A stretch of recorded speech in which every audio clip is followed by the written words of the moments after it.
think, say so.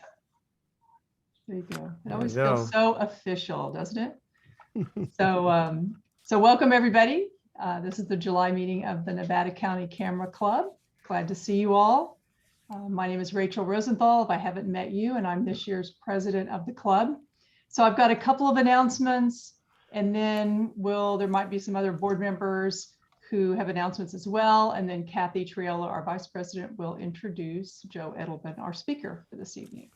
So announcements, as you saw here just a few minutes ago, if there is background noise, either Kathy or I are watching the chat. It may mute you. But if you have a question or something, you can unmute yourself. We're just trying to make the recording as high quality as possible. With that in mind, I'm going to switch to speaker view there. And then announcements from me. One is, and from the board, is one is when are we returning to in-person? And I know everybody's wondering that. And so I sent out an email to everybody. The board did review the survey results from the survey in June. And we had hoped to return in August, but after looking at the survey results, but more importantly, the CDC, the Delta variant data here in California, we believe the earliest return to in-person will be in September. So we're going to keep a close watch on that. You'll know, I'll send in an email to the, yeah, exactly, fingers, paws, everything crossed, that we can come back together in September. And there'll be an email. I'll send an email out to everybody through the club email system to let you know, keep an eye on that for September, whether we're going to be on Zoom or whether we're going to be able to be in person. So I hope it's in person, but we can't confirm that just yet. So that's one announcement. My second announcement is just on exhibitions. I hope folks submitted to the Nevada County Fair. That was due today, and hopefully everyone got their images in, and good luck to you if you submitted. That's always a fun event and a fun fair to go to.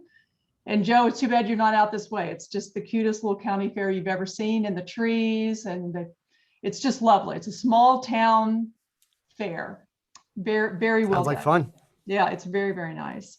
And then the other announcement is relative to exhibitions, is a reminder that Kathy and the crew for the Gold Country on camera photo challenge, where you're given the square and you have to shoot an area of Nevada City or Grass Valley the weekend of August 20th. That was an email that went out, and Kathy sent out a Google group reminder today. We need more people to sign up for that. And the team who's putting on that event is Dave McClellan, Kathy, Ann, Ellen, Laura, and Barbara. So since we're there, do one of you want to, yes, the two of you are right there. Do either of you want to say some more about that exhibition? Just for those of you who have never participated in our Gold Country on Photo Challenge, it is really fun. There is no pressure. You get assigned a grid. We have a little party. You get assigned an area that Dave McClellan had worked on in terms of a map, and you get to pick your area by random. And then you go out for the weekend and just shoot away. And then you have about, 8 weeks to process and make something creative out of it. And then we have a gala reveal, and we have 2 judges, great judges, who are going to give awards. So it's lots of fun, and I encourage you to sign up. And if you need the website again, I will put it in the chat a little later. Okay, thank you. That was always a fun event. And with that, that's all the announcements that I have. So I'm going to turn to Mark. Do you have anything for membership? Yeah, let's see. Do we have any guests tonight? If you could just give me a physical hand raise if you're a guest and not a member of the club. Anybody? There's 2 people, I think, right? Oh, no. I don't see any one that I Brian? don't recognize. Wait. Brian, you're a member now, not a guest, right? That's right. Yeah. Sorry. Brian, what's your last name? Could you unmute? I'm seeing Brian Blair. Because I don't have him down on the new member list. Wow. I'll have to look that up. Okay. Okay. So since we have no guests, let me just introduce a few new members. We've picked up another 4 members in the last week and a half. Is Lisa Alcantara with us tonight? Lisa, if you could unmute if you are here and say hello. Lisa doesn't look like she is here. Let's see, we do have Rick and Rita Cahill, who we spoke with earlier. And since we did, I won't have you reiterate what kind of photography you guys like to do. It was pretty much cell phone based, but looking to expand. So welcome, Rick and Rita Cahill. Pleasure to have you with us. Is Janet Wheeling here this evening? Janet, if you could unmute. Yes, I am. I'm here. I don't have my Yes. camera on because I didn't know it was okay if my cat walks in front of the camera. It's okay. That would be okay. There are a lot of animal lovers. So Janet, just briefly, first off, welcome to the club, and just briefly, what kind of photography do you do? I primarily do nature photography, although I do enjoy doing portraits, but just as a casual thing. And yeah, I mainly like to just photograph things the way they are and not change anything in the picture. Somehow that's important to me. Great. So I do a calendar every year for family and friends of the pictures that I take. Great. Well, welcome. I think you'll enjoy it. You've got a lot of company with the type of photography you're doing, so I Thank think you. you'll enjoy it. Feel free to ask questions. There are a lot of resources within the club. Bonnie McKeegan. Bonnie, are you here? Bonnie. Okay. How about Alan Pashal? Alan rejoined. Alan, are you here? Okay. And Suzanne Hambleton? Suzanne? I'm here. Oh, yeah. Hi, how are Hi, you? Suzanne. Welcome. Yeah. Welcome. I don't think we've caught you at a prior meeting, have we? Just to tell us No, what kind of I photography? think I joined before the last meeting, but I didn't have all the info. Right. Not because I just didn't get it together. But Well, I rewatched it and it was great. Do you want me to say what I do? Yeah, what type of photography do you like to do? I mostly do tabletop photography, Hmm, which usually low key in the studio, flowers, still lifes, that kind of thing, some commercial. And I like to do landscapes too, but I don't do them as well. Great. We've got a few people that like to do still life, and you'll see some of those in the critiques and the submissions. So please get involved with that and continue on. And again, feel free to take advantage of all the resources. So welcome, Suzanne. Thank Can I add, I will Yeah. push a little bit here on Suzanne. She's Yeah. being very modest. Yes, she I is. believe you're the incoming president of PPSB, our sister club down in Sacramento. Is that correct, Suzanne? I am the president. You are the president now, so Yeah. welcome. And she also won just a couple of big awards recently for her tabletop photography, Thank you. right? Yeah, thank you. And she All showed- right. What gallery is that, Suzanne? Oh, actually, yes. My work, you can view my work in the Auburn Old Town Gallery Nice, if you want. nice. Well, special welcome. It's nice to have someone that's a member of another club as well as an officer. So, and yeah, now that I recall, you have won quite a few awards, so you're understating your capabilities. So, Oh. if anybody Well, has any I met a questions, couple- Suzanne's the one. I met Yeah. a couple of your, I met Rachel and Kathy in the last couple of years. So, so I thought I'd check you guys out. It seems like a great club. And It's a good group, Yeah. and I don't have to run the club. Yay. isn't that nice? You can just show up. How about, so again, welcome. David Rubials, I believe it is. David, are you with us? How about Mandy Davies? And Bob Free. Bob, are you around tonight? I am. There you are. I see you. Great. Welcome to the club. I think this is the first meeting we've acknowledged you at, correct? Yes, I kind of listened in on the last one. Okay, great. Well, welcome to the Quietly. club. And, Thank you. what type of photography do you do? Mostly nature. I love to do hummingbirds and other birds, butterflies, sunsets, landscapes. The other thing I do, I'm trying to get better at is event photography. I do a lot of live music events. So I've been taking a camera to those lately. I got an RX-10 when I retired about 3 years ago. Kind of fell in love with it, but it fell short on some of the action stuff. So I broke down and bought an A9 and some nice glass for it. So I'm totally hooked, and I have gear acquisition syndrome. More money than sense. Oh, yeah. We don't know what that is. We have no idea. No, Right. Yeah. But the only deal I've made is I'm not going to buy anything but Sony. So I'm not going to. Ooh, good choice. Like, I'll stay in that lane for now. Good. Okay, well, welcome. There are a couple Thank of you. people in the club that do photograph events as well. So you've got some good company. And as I keep mentioning, there are a lot of resources that are available on the website, which will lead you to in-person resources. Yeah, So feel free to take the only advantage. one I've met in person so far is Bill, and he's just been so gracious. He's been really helpful to me the last couple of years. So he's the one that urged me to join, and I'm really glad I did. Great. Well, welcome. Glad to have you. Thank you. So with Rachel, I will turn it back over to you. We're now at about 143 members. Excuse me, we still need to hear from Brian Blair. Oh, yeah. Sorry about that. Thank you. Right here. Brian, can you unmute? I'm here. Okay. You welcome to the are. Hi, club. Brian. Pleasure. I've got to double check. I don't have you on my list here, so I sent you an apologize for email. that. I sent you an email yesterday, and you sent me this link just last night.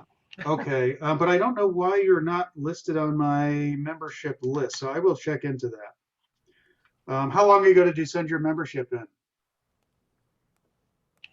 I just heard about the club. I read about it yesterday, and I sent you an email. So I really know nothing about the club yet. That's why I'm here. You're not a member. You're just a guest. That's correct. Okay. I thought someone said a member. No, he's not a member yet. So Okay. that's why my memory or my records, it turns out, are correct. So yeah, well, welcome as a guest, Brian, and hope you enjoy the evening. If you have any questions, feel free to get in touch with me. My information is on the website, and if you have any questions or assistance that you need, I'm very happy to help. So hope you enjoy the meeting tonight, and welcome as a guest. So Thank with you. that, I will turn it back to you, Rachel. okay. Thank you, Mark. It's great to see so many new faces. So welcome to everybody. And I look forward to meeting you in person when that time comes. I think it'd be nice to mention about the picture that Kathy had in the newspaper with the portrait of the fly fisherman making flies. Ellen's going to talk about that. Okay. Oh, okay. All right. All right. So next is talk about field trips. There were 2 emails that went out today. We have not 1, but 2 upcoming club field trips. Very exciting. It's a whole new world. And Bill Wages, he's got his work in galleries. They've got him working this tonight. So hopefully he will join us at some point. But the 2 field trip leaders are Rick and George. So I'm going to let them talk about their 2 trips. I'll start with Rick, who I saw your name. Rick? Yeah. Hey, Yes. Rick. I am here. So on September 10th, that's a Friday, we're going to do shooting your first Milky Way.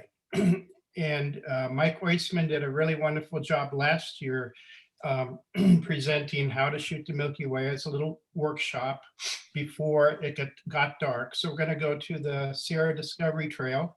They're right on the Bear River. It's take Highway 20 to Bowman Lake Road, and then you go up about a half a mile and it'll be on your left.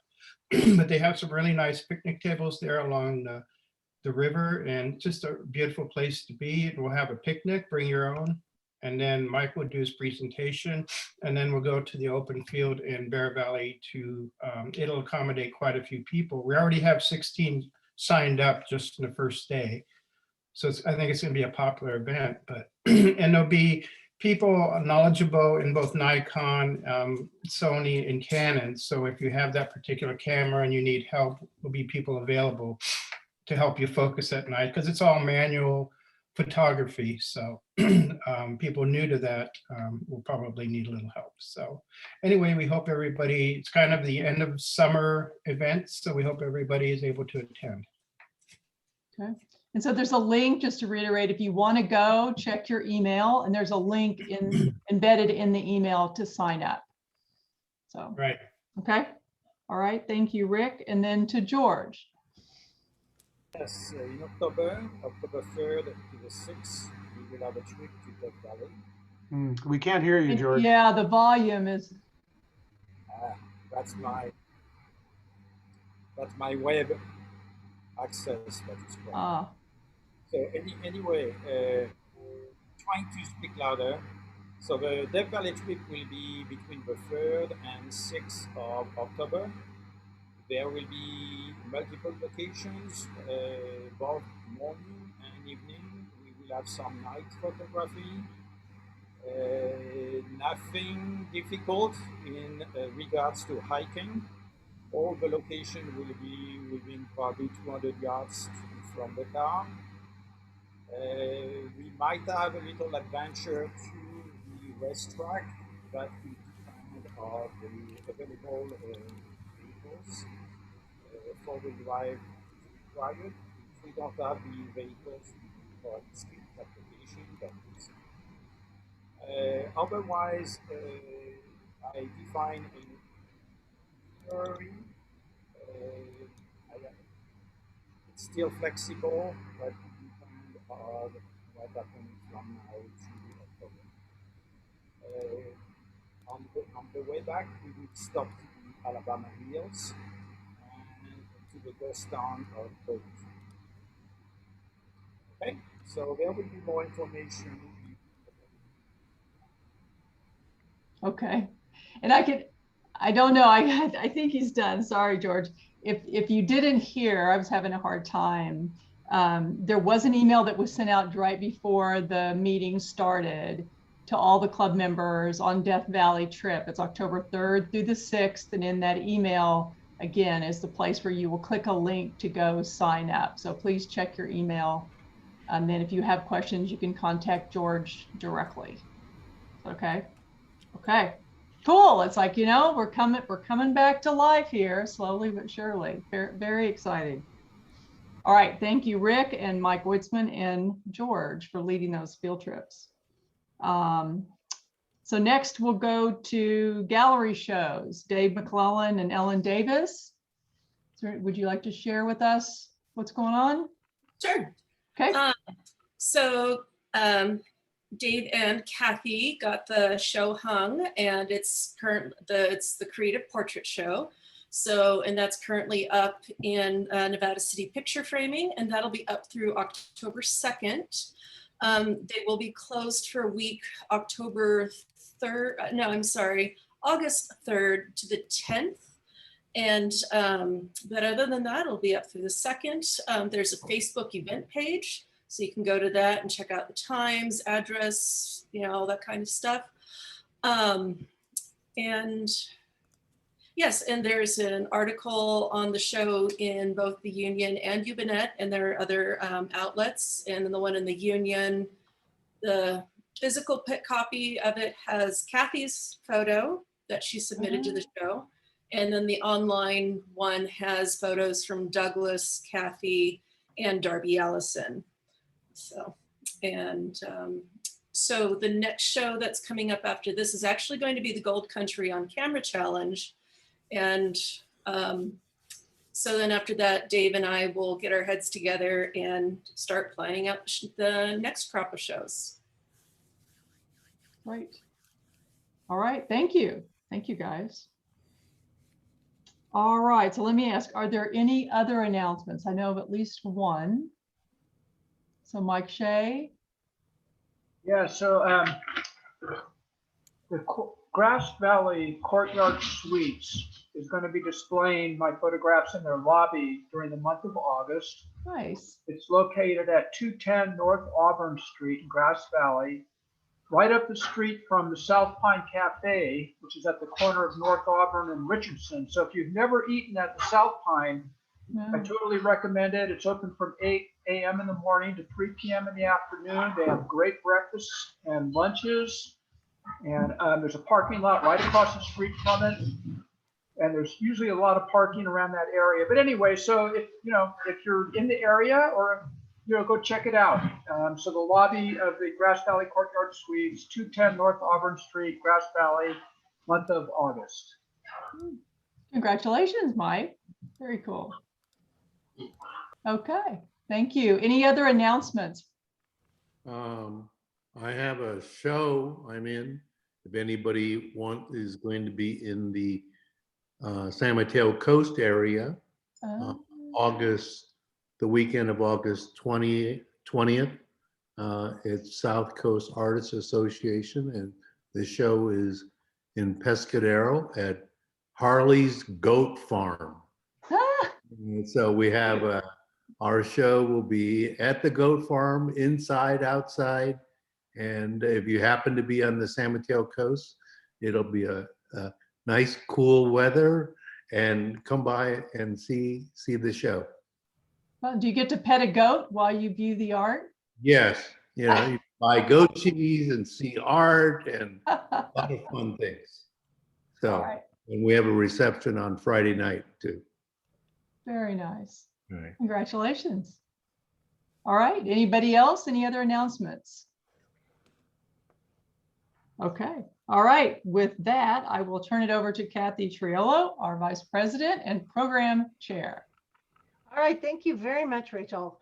I am looking forward to getting Joe on, so I'm going to zip through this. Our speaker tonight, is award-winning photographer and photo educator Joe Edelman.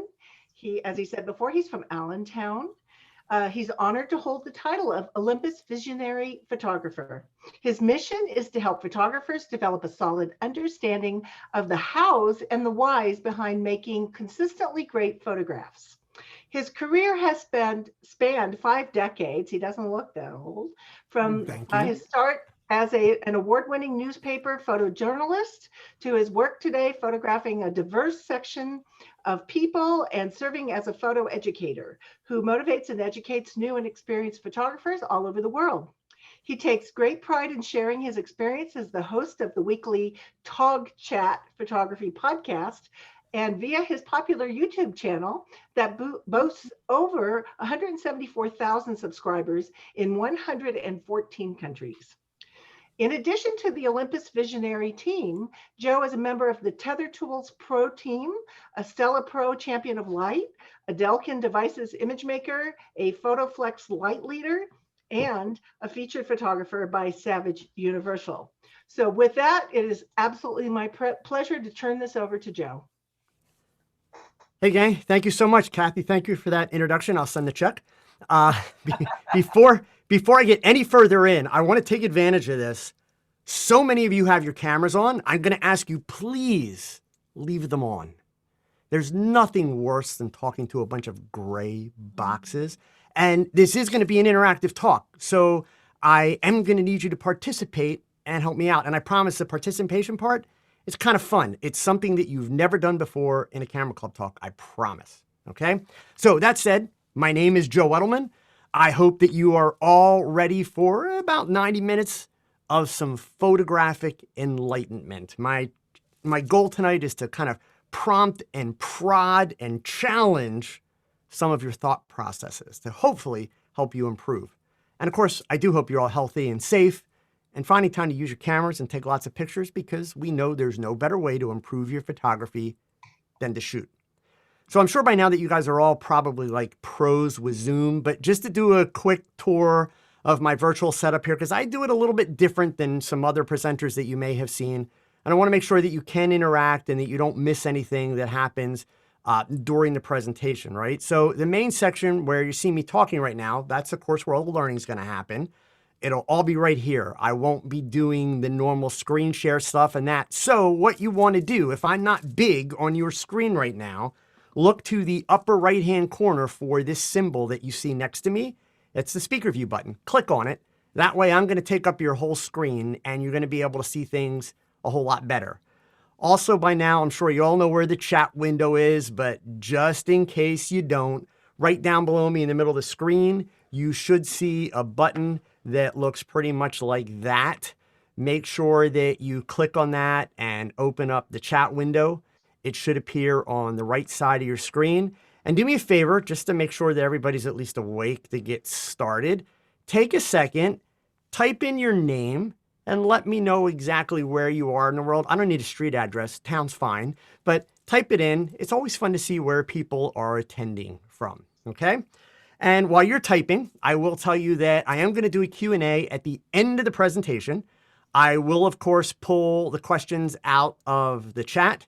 You don't have to wait until the end to type. If I say something that confuses you or you don't quite understand, or for that matter, challenges you or you disagree with, type it in the comments. And when we get to the end, we'll have a discussion. Okay? All right. So that concludes my tour. I see lots of names and towns popping in there. Thank you so much. I would encourage you, sit back and relax and open your mind to some new concepts and some new ideas. And hopefully together, we can do some learning. Now, me personally, I really can't stand it when speakers waste valuable time telling you all about themselves. Kathy read you my bio. I think that's more than enough. I figure you're here, so you either know who I am, you've researched me, or you just couldn't find anything better to do on a Monday night. So if you do want to learn more, that's where you do it, www.joeedelman.com. You can check it out there. You'll find, obviously, my website, but also links to all my social profiles, all that kind of stuff. Now, if you've seen me speak before, or if you follow me on YouTube, you know that my mission is to help photographers develop a better understanding of the hows and whys behind making consistently great photographs. Tonight, my goal is to work to give you a better understanding of creativity. Where does it come from? And how can you improve your creative abilities? Because you know what, regardless of your age, you can improve your creativity. So this idea, understanding creativity to improve your photography, it rolls off the tongue. It sounds so easy, right? But yet a lot of photographers, probably some of you that are sitting here in this Zoom room, struggle with finding creative ideas and struggle improving their creative abilities. So that brings us to our challenge for the night. Where do we begin with this, right? My goal is to help you develop a better understanding of why creativity can be so tough and so challenging, and then how you can improve your creative skills and shoot better photos. So just to give us a baseline, let's look at what the word creative actually means. So from Webster's Dictionary, having or showing an ability to make new things or think of new ideas, using the ability to make or think of new things, involving the process by which new stories are created. The last one is my favorite, done in an unusual and often dishonest way. Clearly they're talking about Photoshop, right? And just to make sure we're covering all the bases, if we look at the word creativity, the ability to make new things or think of new ideas.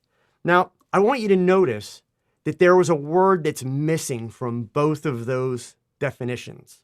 The word is art. The common misconception is that creativity is attached to artistry. Art is not uniquely tied to creativity at all. In fact, if I were to write my own definition, if I could propose this, it would be to say that creativity is problem solving, often done in unique, unusual, and different ways. And think about this. We photographers, we're kind of a crazy bunch. We spend thousands of dollars on cameras and lenses and accessories, and then we're no longer happy with just a nice picture. Instead, it has to be epic, or it just won't do.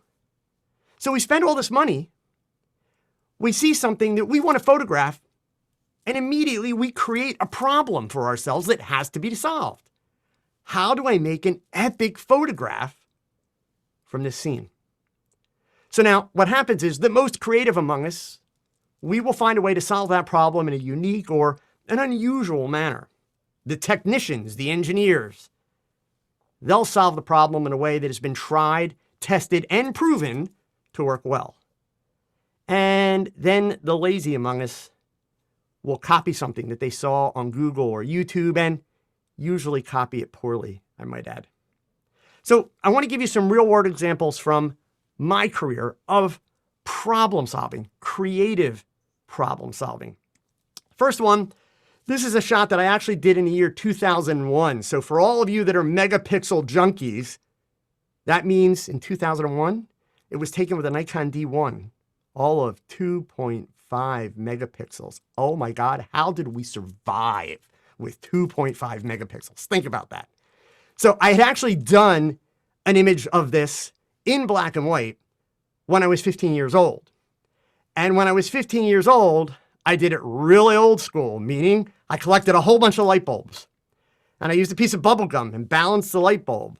And I had a friend take the hammer and we did 1, 2, 3, go with film. And we busted a lot of light bulbs until we finally got one. It was really cool.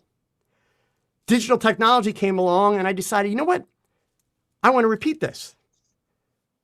But I wasn't willing to waste a ton of bulbs because I hadn't been collecting them. I was going to go buy some. I wanted to do it in color. So I knew that I was going to use a bulb that was, colored, the yellow bulb. So I had to come up with a solution to be able to make this work. So a lot of you in this room are old enough to remember what I consider to be the greatest speed light ever made, the Vivitar 283. The Vivitar 283, it's sync cord. For those of you that are new to photography, you used to have to use a cable to attach the flash to the camera. Its sync cord only has 2 wires in it, a positive and a negative, and that's about the extent of my electrical capabilities. So I split the sync cord, opened it up, 2 wires, and then I took a simple piece of 1x6 shelving wood, laid it flat, and took a 2x4 and mounted it straight up and down. On the 2x4, I drilled a hole through the wooden handle of the hammer into the 2x4 so that the hammer could now swing up and down, just like you see there. Then what I did is on the front of the 2x4, underneath where the hammer was, I put a screw into the 2x4. I took one end of the wire, screwed it into the bottom of the hammer, the other end of the wire, attached it to a paper clip, and laid that paper clip over the screw on the 2x4 so that I could adjust the height. That way, as the hammer dropped down, the screw would contact the paper clip, the flash would fire. Worked every single time. After I overcame one other problem. In the years since I first did the picture, when I was a teenager, to fast forward 2001, they started using different technology to make incandescent light bulbs, including the fact that the yellow coating on these bulbs, they were bug bulbs. That was how I got the color. Made them darn near indestructible. So the hammer wouldn't break them. No matter how hard I was pushing that hammer down, it wouldn't break the bulbs. So I actually had to take a really, really fine drill bit and drill a hole into the top of the bulb to weaken the bulb. And then I could shoot every single time, break a bulb, and get a shot every single time. It was simply a matter of dark room, open the shutter, bulb, drop the hammer, boom. The first version I did in black and white was 1 light. This shot in color was indeed 2 lights. One was lighting the bulb and the hammer. The other one was another Vivitar 283 that was aimed at a black background with a red gel. So the vignetting was all natural. So problem solving. Move forward to another example here. Oh, and I'm sorry, here's the behind the scenes version of it. There's the setup. You can see how I've got, this is a metal one. This is even newer yet that I did actually just recently. But basically that's all it is. It's a piece of wood. It is a 2x4 vertical, and then the hammer's mounted to the board. As the paper clip connects with the hammer, it fires the flash. That's the new version that I did recently to be able to show the setup. Okay. This was a shot also done in 1986, shot on 4x5 color transparency film. Every surface in this image is reflective. It's glass or metal. These are the flow meters that you used to see in a dentist's office when you went to get your teeth worked on back in the 70s and the 80s. So this was for the company that manufactures them. This was literally about 7.5 hours of setup and testing with Polaroids. And then all of about 15 minutes to actually do the shot on 3 sheets of film. But the challenge was creating a lighting arrangement with no hotspots, nothing blown out in the image, All text and labels had to be readable, all the numbers on the dials, everything, okay? Similarly, and I'll take guesses. If any of you can guess how I made this computer panel float, let's see if anybody can get the right answer. This was an early computer panel. It was used for some type of monitoring equipment. And at the time, it was extremely high tech. It was very modernistic. They wanted an image that had that kind of high tech thing. So the first question they asked me is, can you make the control panel float in midair? So once they gave it to me, my challenge was, how do I get this thing to float? Now, let me remind you, this is in the mid 1980s. No Photoshop yet. This one was shot on 35 millimeter Ektachrome film, but it is straight out of the camera, no post-production, no airbrushing, nothing else. So do I have any guesses at all? Kathy says on glass. It was not on glass. That's a common guess. Just in case you're already typing it's hanging from strings, I'll save you that one. It's not hanging from string or fishing line. If I had to hang it, I probably would have done it with fishing line. The challenge with that is that becomes a bit of a lighting nightmare. Rachel, you've got the right idea. Rachel said mounted on posts which are hidden. Ellen, right, mounted the rod. So what I want you to imagine, if you will, is a black seamless paper background. Here's the floating panel. Here's the camera. Behind the black seamless paper background is a C-stand with a thick wooden dowel mounted on it and poked through the black background. On the end of the wooden dowel is a big wad of artist putty. And the panel is on it and tilted back slightly so it will stay. The light on the bottom, which is putting the blue glow, is another one of those Vivitar 283s with a blue gel on it. And since it's coming up from the bottom and it fades right about the time that it gets to the panel, it doesn't create a shadow from the pole above the panel. So the glow had to be adjusted so that it stopped without creating the shadow. So again, problem solving, okay? Fast forward, modern day. This was one of the first images I did when I had an opportunity to go out and play with my Olympus cameras after I started shooting Olympus. Obviously, when I first got the cameras, I was doing almost everything in studio because that's what I do. But I was out in Chicago at an event called Out of Chicago. I was teaching out there and thought, well, let's go photograph this iconic theater. It was right down the street from where we were doing the event. Olympus has a feature called Live Composite, which I won't go into all the details on how that works now, but if any of you are into shooting night sky, if you like doing time exposures, light trails, any of that kind of stuff, you're making your life 1,000 times harder if you are not using a feature like Live Composite. So you can see here, here's the finished shot, but this was the challenge. When I started doing the shot, I realized that the buses in Chicago at that time had these interesting little blue lights on the front of the buses.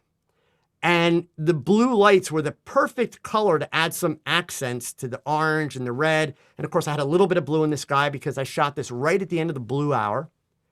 The challenge was doing the traditional time exposure concept. As the bus came by, those blue lights went right through the marquee and basically obliterated the marquee, which really just made the picture look really sloppy because the marquee is what identifies that building as an iconic landmark. So the challenge was, how do I get this shot, get the blue accent colors, see the streaks, but not obliterate the marquee? The answer was actually really simple. Watch for the bus to start coming. As the bus starts coming, activate the shutter, start the sequence for Live Composite, which is, it's another version of a time exposure with much more control. Let's leave it there for now. As the bus reached the marquee, all I had to do was reach my hand down in front of the lens, let the bus travel past the marquee, bring my hand back up again, and I didn't have blue lights in front of the marquee. Simple solution. Another one. This is more of what I'm known for. Fashion portraits, beauty portraits. This was a shot where obviously the real star of this picture is the makeup artist who did all this really detailed work. This is the idea that I went into the studio with. This was the concept that I was after, but I have a working policy of never shooting one frame and never shooting one idea. That's a lazy photographer, period. We'll talk more about that tonight. So I got the shot that I had in my mind. Great. Now How can I work that shot? Where can I go with it? What can I do with it? What can I turn it into? Well, one of the things that I like to do a lot, it's kind of a little fun thing that I do, is the concept of calm, i.e. the young lady, calm, but in the middle of chaos, with the challenge being to make sure that all the attention stays on the calm. So what I did in this particular case is behind her, I attached a piece of blue material, put a fan on the floor that's blowing straight up and down, and I'm actually shooting the picture with a remote control in my left hand. My makeup artist is behind the camera giving the model directions on where to look, and I am experimenting with what kind of patterns, designs, shapes can I get with the material. You notice towards the end, I started letting the material drop forward more than I was in the beginning. You can also tell it was rather cold. She was quite thrilled when the fan was done. But what I wound up with is indeed my calm in the middle of chaos. Straight out of camera, no post-production on the material, nothing added. That's the way the shot was made. I was shooting tethered. So as I was shooting and trying different things with the material, I was able to see the computer screen from across the room, about 10 feet away, but I could see what was working and what wasn't working. So I wasn't just doing all those shots completely blind, okay? Similar concept. The blowing hair thing. Photographers that decide they're going to shoot glamour or shoot pretty girls, at some point, they decide to do the blowing hair. The go-to thing is get a fan. That makes sense. It's logical. The problem with the fan is it's a really bad idea. It actually doesn't work that well. The problem with working with fans is, number one, they're either too powerful or not powerful enough. And even when they're the right power, they blow the hair in very random ways. And worse yet, most of all, they dry out the model's eyes. If the model's wearing contact lenses, you put a fan on her, she's going to be crying inside of about 30 seconds. And now the makeup is a mess and the eyes are bloodshot. So how do you do blowing hair without a fan and actually have more control? Because you'll notice not only is the hair blowing, but on camera right, I have some of the hair coming in underneath her chin, but it's not on her face. There's no Photoshop removing the hair. That's the way it's shot. The solution, it costs money. $1. $1. You go to a dollar store and you buy a 20-inch by 30-inch piece of white foam board, and you'll see the makeup artist on the side, one flip, boom, one frame. And again, one flip, one frame. You'll see it pop up on camera left, and that's the shot. So this is no spray and pray, right? I don't need 15 frames a second, none of that crap. It's control. It's important details being controlled and getting exactly the shot that I want. So it's problem solving. So for me, my definition, if I were to expand on that, creativity is the ability to solve problems in a relevant and novel manner, right? So this is where the challenge begins. Science has taught us, not my opinion, that we all have the potential to be creative. So then why is it so hard? For starters, many of you aren't thinking about creativity the right way. We're going to talk about that. Not to mention that many of the ways that we traditionally learn photographic techniques are creativity killers. So to really understand creativity and this concept that I'm trying to explain to you and understand why it can be so hard, we need to start with science. But please, if you're like me, don't panic. I know science is a word that freaks out so many photographers, especially when we start talking about physics and light and things like the inverse square law and depth of field, and God forbid, the exposure triangle. All of those things are important to photography. Well, the last one's not. That's a whole different conversation. But those things are important. But if we're going to really delve into creativity, here's what you have to understand. The inverse square law, depth of field, and the elements of the exposure triangle. The exposure triangle is worthless, folks. If you have questions about that statement, bring it up at the end. I'll clear it up for you in 2 seconds. But the elements of the exposure triangle are very important, and their relationships are very important. So those things, they're tools. They're tools that allow us to expand our creative potential. And the best part of it is, of all the tools that we will use as photographers, these tools that I'm talking about, inverse square law, depth of field, all the exposure controls, they don't cost us any money. Free gear. So let's look at some more facts. Some people are more creative than others. That's a fact. Science has taught us that, but heck, 5 minutes on Instagram teaches you that, right? It's not rocket science. Cognitive science, that's brain science, has also taught us that we are all born with creative abilities. Now, we already established some people have more than others. That is a fact. But we all have the ability, all of us, to not only be creative, but we all have the ability to expand our creativity and become even more creative if we work at it.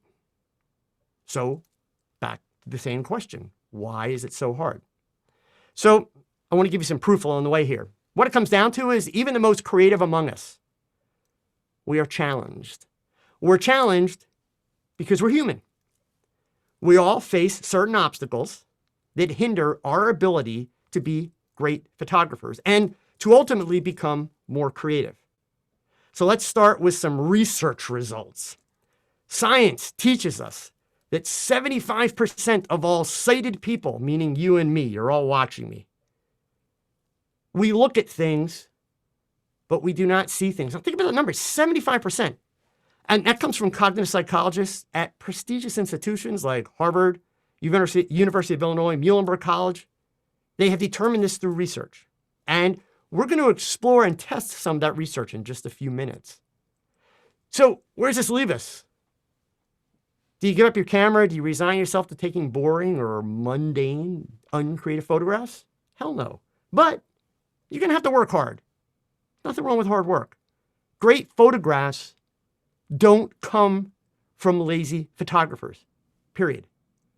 You have to begin by accepting that success in photography, just like in life, it's in the details. So let's talk about some details that make photography challenging.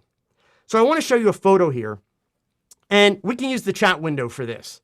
Do any of you see anything that's odd or unusual or impossible about this photograph? Go ahead and type in the chat.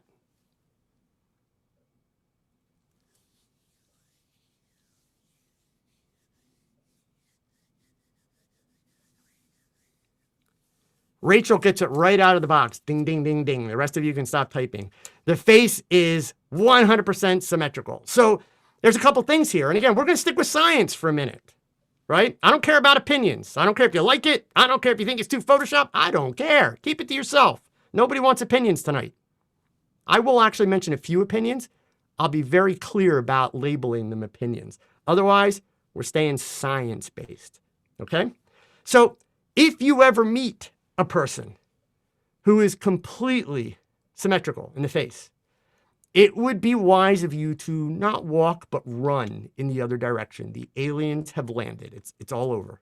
They're here, okay? No human being is completely symmetrical. But yet, ironically, our brains are hardwired.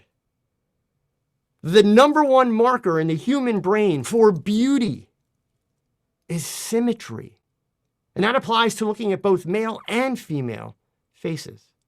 So just so you guys can see what I'm talking about, I'm going to switch to the original image, the unmirrored image. That's right there. Now you can see the young lady actually did an amazingly good job of keeping her fingers symmetrical. Her face is really quite symmetrical, but she is not symmetrical. So I only took one half of the face and flipped it to create that image. Now, hopefully I'm just starting to get your attention with this science stuff. And here's the thing. I could literally spend a couple hours tonight just on the science, but I know that's not why you're here. So what I want to do is I want to focus on two quick but really important examples of how we struggle as human beings. And I'm going to tie these examples to, for lack of a better phrase, mistakes that we have all made as photographers. So the first thing we're going to talk about, and by the way, don't take my word for this sign stuff. I'm just some guy they found on YouTube. What do I know? Google it if you have any questions, doubts, or want to learn more. My primary source for most of this information, but I promise you, you'll find a plethora of information online. But full disclosure, I'm married to a cognitive psychologist, one of the people that studies all this stuff. So I have a good source on that. But we're going to start with talking about something called change blindness. And this one's kind of fun and frustrating all the time. So all at the same time.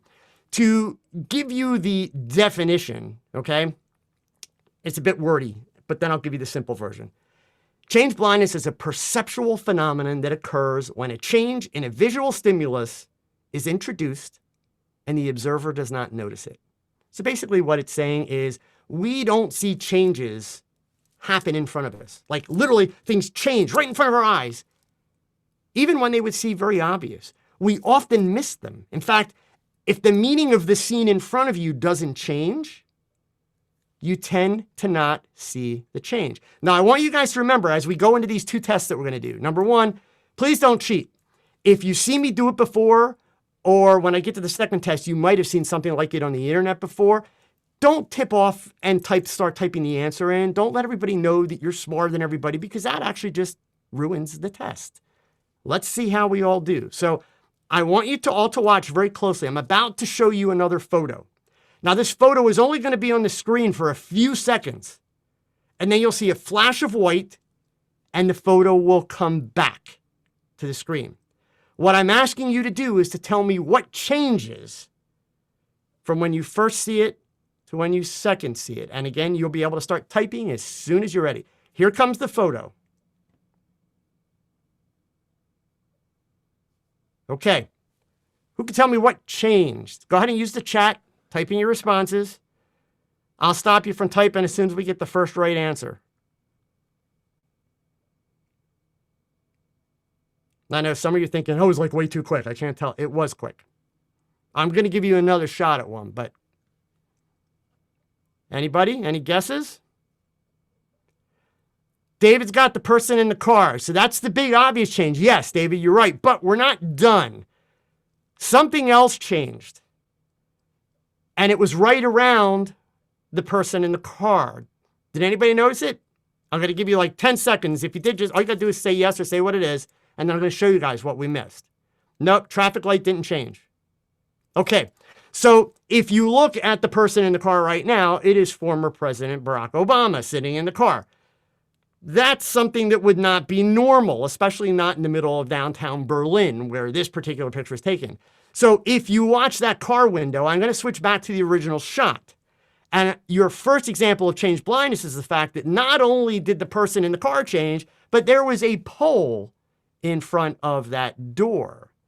The pole disappearing really doesn't have a lot of consequence in the overall shot, but suddenly the President of the United States showing up, that changes the meaning of the image. So now, to give everybody a fighting chance, I'm going to show you one more example of change blindness.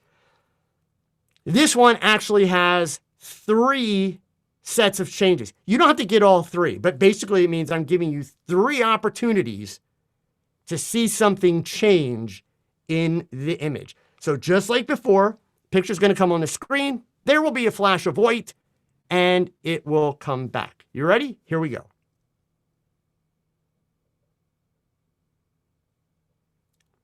Okay. Any notices? Stripes where? Just tell me where the stripes were. On the jacket. Yes, very good. Hardly ever do people get the stripes. Really, really good. What else? Anybody else? There's 2 other sets of changes.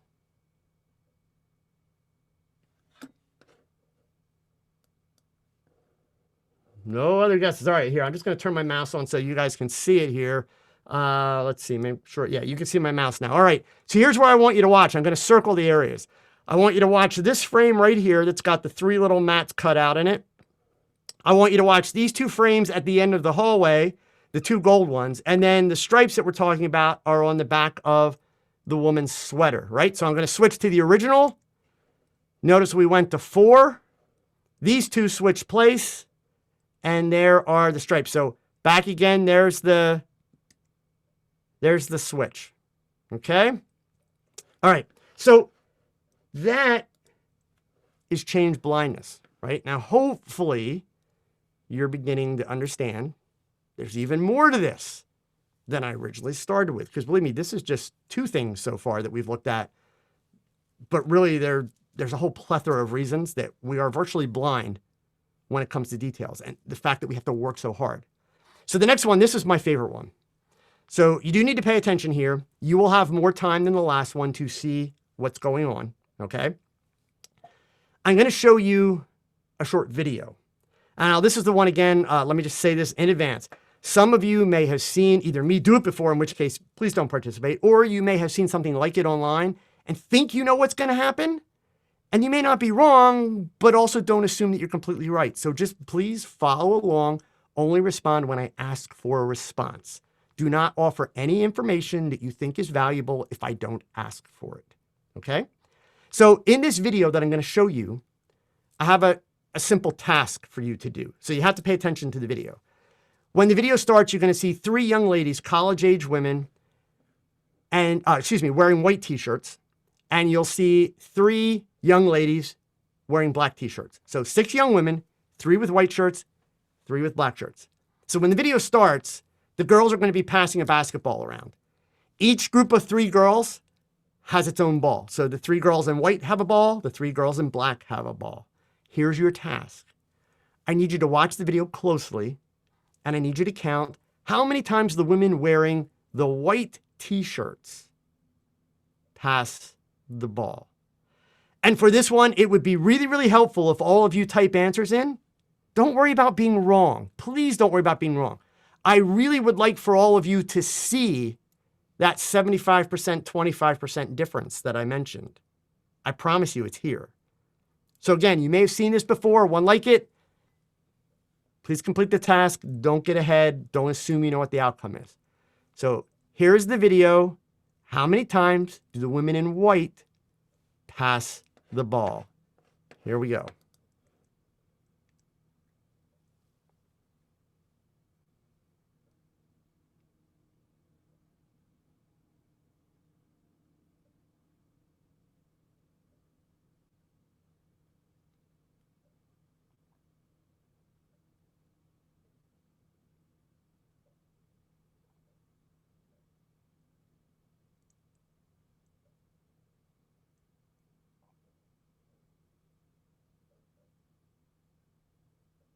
Okay, so the task was, how many times did the women in white pass the ball? Go ahead and type that in. I've got 16, 14, 15, 13, 15, 20, 12, 11. See my point happening here, folks? Okay, so we're not done yet. Stay ready to type. The correct answer is 16. But, and this is a simple yes or no. And be honest. Did you see the gorilla? I saw a couple faces already like, what? I promise, I'll show you the gorilla. There's a gorilla. See, there's some nose. Yep. So you notice, I'd say we're probably about 50% here on these numbers coming up. So think about this again. 75% of all sighted people are blind. We look, but we don't see. As photographers, as a group, we should be able to do better than that 25% number. In other words, 25% of people that actually see these details. We're not really doing a lot better. We did on the gorilla, but we're still not done. You still got to type for me. Yes or no. Did you notice that one of the girls in black t-shirts left the game? Be honest. Yes or no. And I want you to watch how many more no's come up this time. A lot more no's. Very few yeses coming up.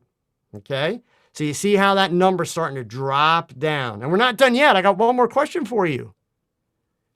Did you, and this is yes or no also, did you notice the curtain change from red to orange?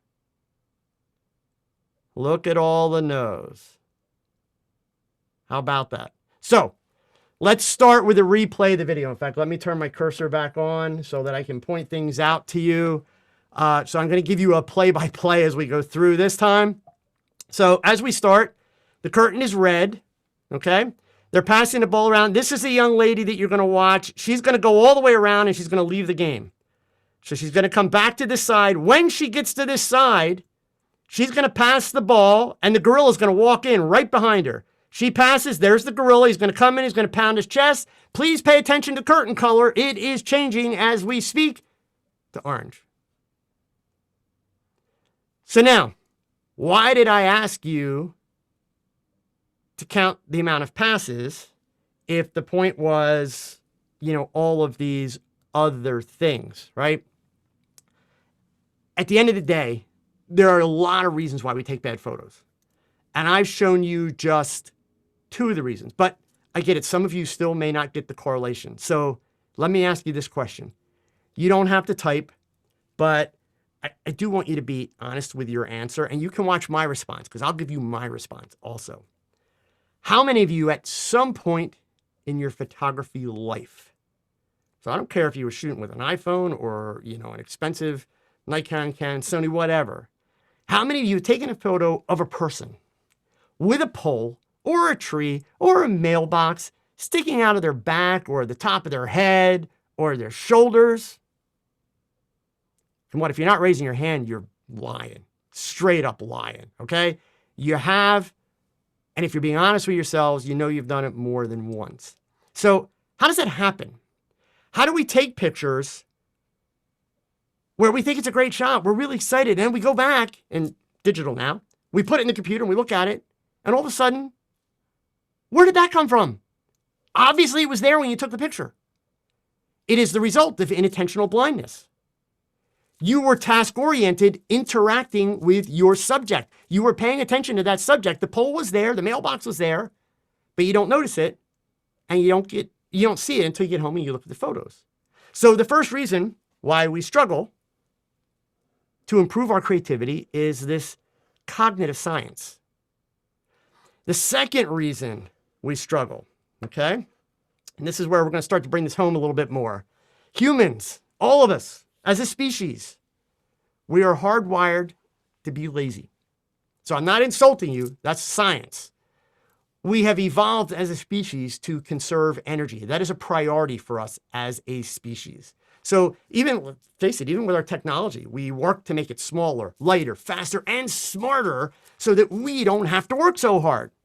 In fact, more facts. Researchers have determined that nearly a quarter of the population in the United States, so that's 1 out of every 4 people, doesn't do the minimum amount of physical activity that is required for good health. Think about that, 1 out of every 4. Now, you can break this down really easy. The 75% that, do, they're the full frame shooters who are using all that big, heavy gear. Seriously. But honestly, it's my belief that laziness is the #1 culprit behind bad photography. So for those of you that feel your photography is not where it needs to be, yes, I'm throwing the glove down and saying, hey, it's because you're being lazy. And it can range from any number of reasons. So let me just throw a couple common issues out there.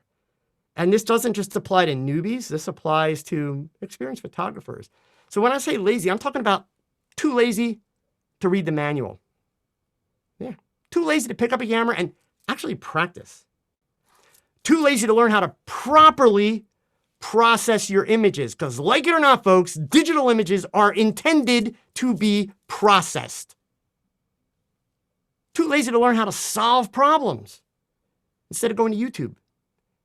And of course, copying what 1,000 other people are doing and probably copying it poorly because copies are never as good as the original.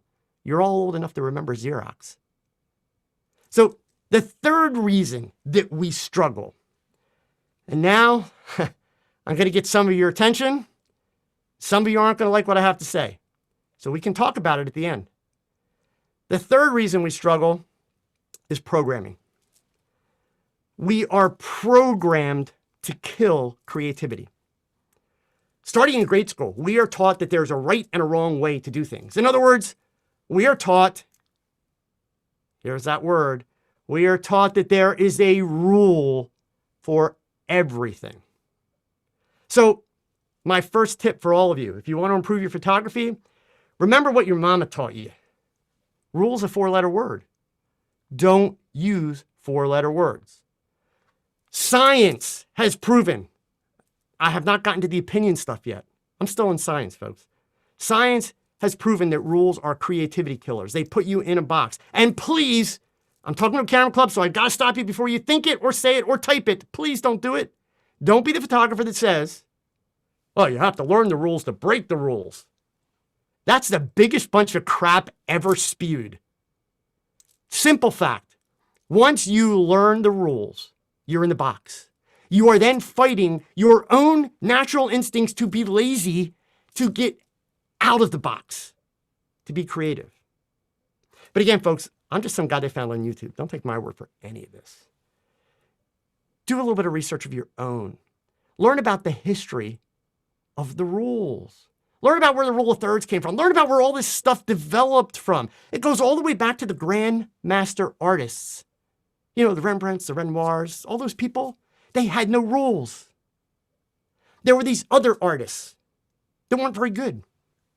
They were frustrated because they didn't have the talent that these other artists had. So they did something that had a lot of logic to it. It was actually rather smart. They essentially applied math. They created statistics based on the artwork of these masters. Well, when this artist is doing window light, they tend to use this kind of a brushstroke, or they place their subject this way so the shadows fall this way, etc. And they created a set of statistics based around what these artists do so that they could follow those statistics and do work that was good, but not great, good. Because they were using a lot of the same value sets. But it didn't make them as creative, and it didn't make their work as inventive as the masters. Also, in today's world, we tend to do way too much, way too fast. We have convinced ourselves as a society that we are really good at multitasking. In reality, humans suck at multitasking. This is another topic we could spend hours on. I would encourage you, Google the concept of mindfulness. Learn a little bit about it. Believe me, the first time I heard about mindfulness, I'll tell you very honestly, I thought it was a bunch of like artsy mumbo jumbo. It's actually really valuable knowledge. It's a state of being conscious or aware of something and really being in the moment, focusing on that present moment, but also paying attention and being aware to your feelings, your thoughts, your physical sensations, the world around you. It's often used as therapy, but you know what? From a creative standpoint, it has tremendous value. And I'm going to give you some examples of how photographers much more famous, much more well-known, and much more iconic than me used it. So what winds up happening with most of us, we tend to think like this. Bored of being bored because being bored is boring. I'll admit, I was one of those people that would have said, oh my God, yes. The reality is it's actually good for your creative development to be bored. Daydreaming is healthy for the mind. It's healthy for the body.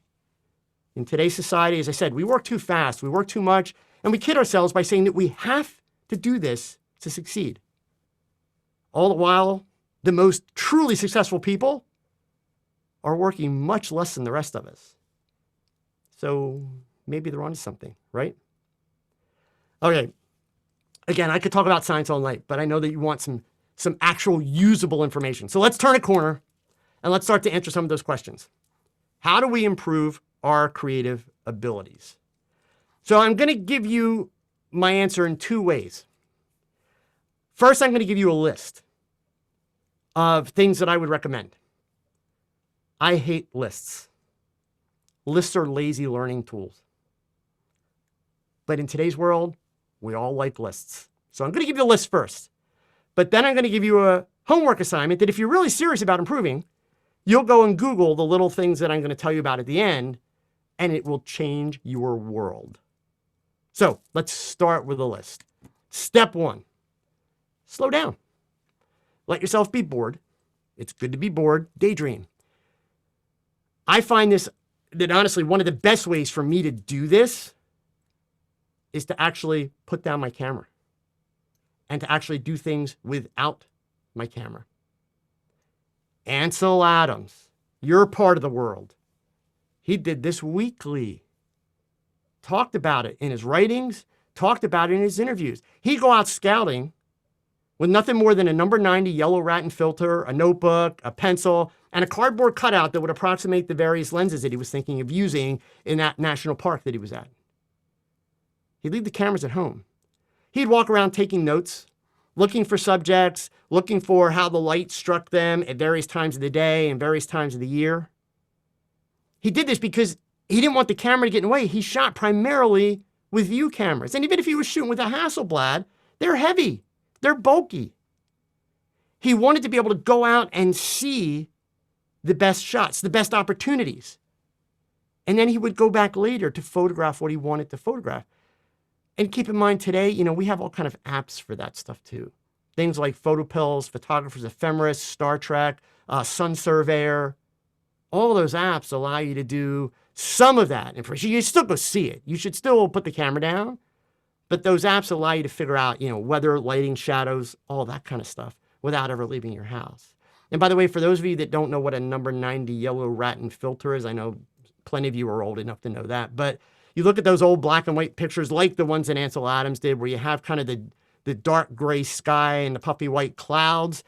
The number 90 yellow filter is what created that extra contrast, made the sky darker, made the clouds whiter. And then when you see the old black and white pictures where that sky is practically black at the top and the clouds are bright white, they were done with a number 25 Ratten filter, which was a red filter. Okay? Moving on to step number 2. Be open to new experiences. And honestly, this is a human thing. Being open to new experiences, it's the only way to grow as a person or as a photographer. And I don't mean when I say new experiences, I don't mean that you necessarily have to like go, you know, jump off a cliff and do, you know, base jumping or bungee jumping. No, it could be reading a new book, listening to a new piece of music, but new experiences. The older we get, the more we suffer from been there, done that syndrome. Right? We already know the outcome of something. So we presume to know, there's no sense in doing that because that's what's going to be there. Well, then you're just basically cutting yourself from opportunity. Opportunity that is going to spark creativity. Step 3, take creative risks. Step outside your comfort zone. So, you know, it kind of goes along with step 2, but I'm talking about now when you've got that camera in your hand. If you know all the rules, pick up that camera and say, damn it, I'm breaking those rules today. I am not going to do anything that meets any of those rules that I know. And find a way to make it work. Because you know what? For every rule that any one of you want to tell me, I'll go to Google and in 5 seconds, without typing in the name of the rule, I'll find 100 pictures that break that rule. And you know what I'll type in? This is a loaded question. I'll type in the phrase, so you can put me to the test later. Type in the phrase iconic photographs. And then click on the Images tab. And I want you to look at how many of those images have horrible composition, are not tack sharp, are poorly exposed, have camera motion, subject motion. Do not comply with the rule of thirds. And yet, these are images that we hold up as the most iconic images ever. They stand the test of time. There's a reason for that. Next on my list, goes along with step 3, part of step 3, taking risks means don't be afraid to suck. Failure is the greatest way to advance your photography. And I'll talk a little bit more about that as we get going. I'm not a big one for throwing quotes around, but this is a great quote. It's from J.K. Rowling, i.e. Harry Potter, right? It is impossible to live without failing at something unless you live so cautiously that you might as well not have lived at all, in which case you failed by default, right? It's very true. Step 4, don't worry about what other people think. Shoot for yourself and find the people that like what you do. Even in all my years of working professionally for clients, and I've done everything starting with working as a newspaper photographer to doing portraits, weddings, commercial advertising, magazine work, fashion work, I have always made it a rule to shoot for me first, which requires finding the clients that like what I do. Because I understood that the minute I took a job just to get a client was the minute that I would be miserable doing what I'm doing.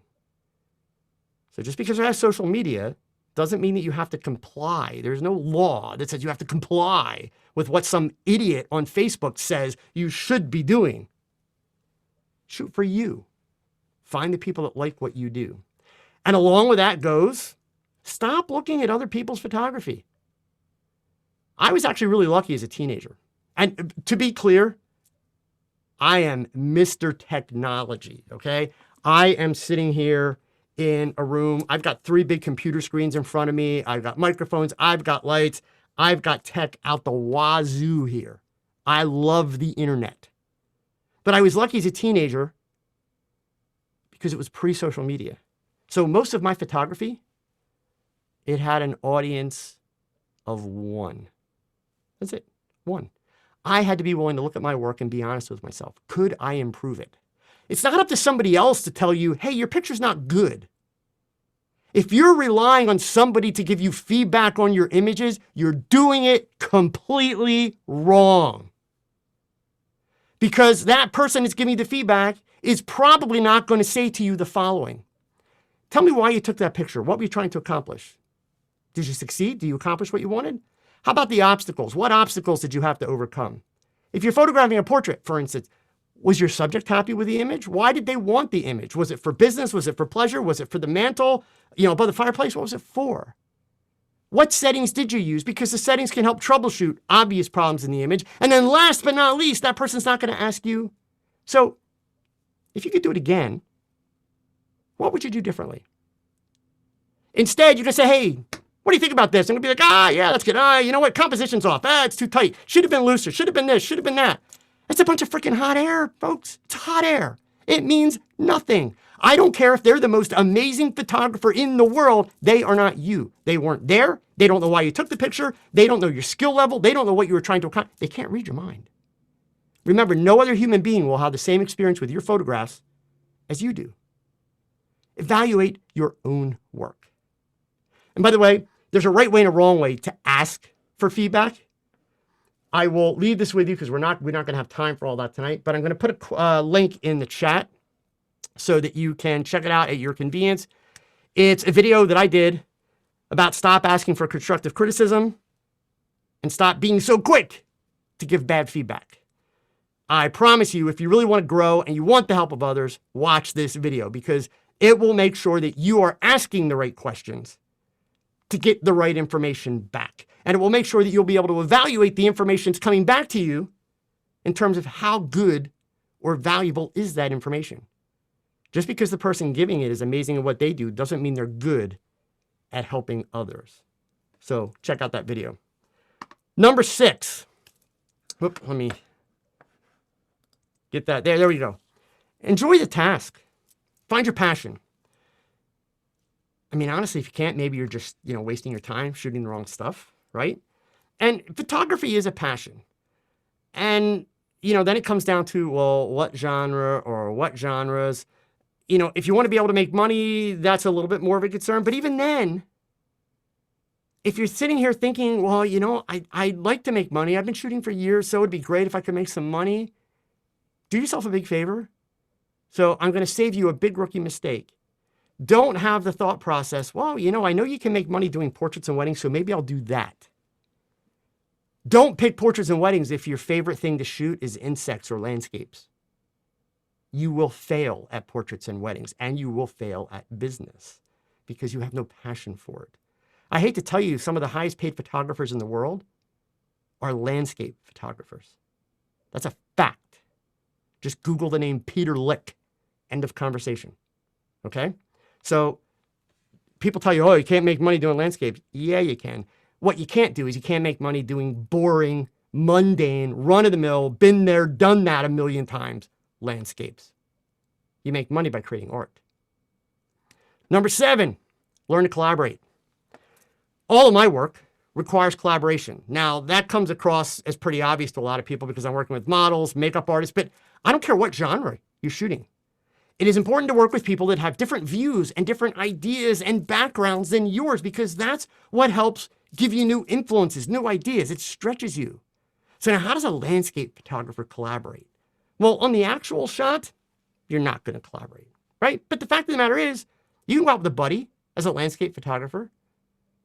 And you're going to share ideas. You're going to share thoughts. You're going to talk tech. You're going to compare notes at the end of the day. You get feedback that's not opinions. It's, this is what I did in this same situation, the same circumstances that you were in. And you, better yet, you have the ability to look at something that somebody did and say, huh, I never thought of that. Why did you do that? Why is the greatest answer that we all stop asking when we're 6 years old? Because our parents tell us, stop, you're annoying. Why is the greatest question in the world? I have trained my son, who's about to turn 40, and my daughter-in-law, that they are not to stop my 7-year-old grandson from asking why. Why is the greatest question ever. Never stop asking it, and you will always continue to grow. Number 8, practice, practice, practice. So out of everything I'm going to tell you tonight, this one tip, number 8, it's probably the most important thing that I have told you that will actually help you become a better photographer. Persevere. Don't worry about the failures. In fact, embrace failure. And please, this is coming from a guy who's on YouTube, don't be a YouTube dreamer photographer. Those are the people that watch tons and tons of YouTube videos. They could tell you everything about what that photographer does, what they teach, how they do it, all this information, but yet, put a camera in their hands, they can't shoot the side of a barn if they're standing in front of it. You have to actually take pictures to get better. YouTube doesn't make you better. YouTube can be a great resource, but most of what's there is entertainment. And that's the fault of the people watching, not the people making the videos. People making the videos are giving people that are watching what they want. That's how it works. This practice stuff, it can take on many forms along the way. It doesn't necessarily have to be with the exact subject that you are going to photograph. I'll give you one example, an egg. Somehow, by dumb luck, years ago on YouTube, I became really well known for an egg. The video is still there. If you want to have a really good laugh, I look a lot different in the video. But I will share the link. You guys can check it out later at your convenience. But I'm going to show you a little clip from it right now. And I want you to watch this video. As the light travels around the egg, there is no bad lighting. There is no wrong lighting. But what happens is, as the light travels around the egg, every little movement, the shape of the egg changes, the texture of the egg changes, the mood of the shot changes, the feel, the vibe, all of it changes. But there's no such thing as bad or wrong. Even when we get to the equivalent of direct flash, which is right about here, we're going to take that light up and over the egg. And same thing. There is no wrong light. There is no bad light, except in this case for like 3 seconds while the light is directly behind the egg. That's not really practical, right? But beyond that, there is no bad or wrong light. It is just different light. So your challenge is, yes, you've got to learn lighting in the sense of you have to learn to see light. You have to learn the nuances of light, but do not learn rules about light. It's not worth it. Because if you learn rules about light, you're basically deciding, well, I don't want to be me. I don't want to be creative. I just want to do what everybody else does because, well, that's easier. I don't have to think. That's not the way to do it. So these images are eggs. They're actually done as part of a college class that I teach where I have the college students actually do a task. You can hear all about the task in that video and what it involves. But eggs are actually a lot of fun to photograph, and they're a great way to learn lighting because of their texture, because of the surface, and because of their shape. Okay? Number 9. So I already, touched on this. Learn how to ask for advice because I hate to tell you, science, there is a right way and a wrong way to ask for advice. So common mistakes. And yes, I'm purposely poking the bear and making a little bit of fun, but it's true. Is this good? Every insecure photographer ever. Is this good? That's like a completely pointless question to ask. Or another one is, hey, what can I do to make this better? That's just lazy. If you don't care enough about your work that you've got to ask somebody else how to make it better, So they're going to say, whoa, you should do this or you should do that. So what are you going to do then? You're going to run out and you're going to do what somebody else says because they said it's a good idea? What about what you think? What about what you feel? What about what you see? What about what you wanted to record? That's more important. Another favorite of mine happens on Facebook all the time, CC Welcome. So for those of you that don't know what this is, if you don't know what it is, good for you. I apologize that I'm about to teach you what it means. But CC Welcome stands for Constructive Criticism Welcome. So just in case you haven't run into this in any Facebook groups yet, anytime you see that, they're not really asking for feedback or constructive criticism because God forbid if somebody gives constructive criticism on that picture, all hell breaks loose, testosterone comes out, and it turns into a big argument over what's right, what's wrong, what you should have done, what you shouldn't have done. CC Welcome basically means please stroke my ego and say it's amazing. That's what CC Welcome means on Facebook.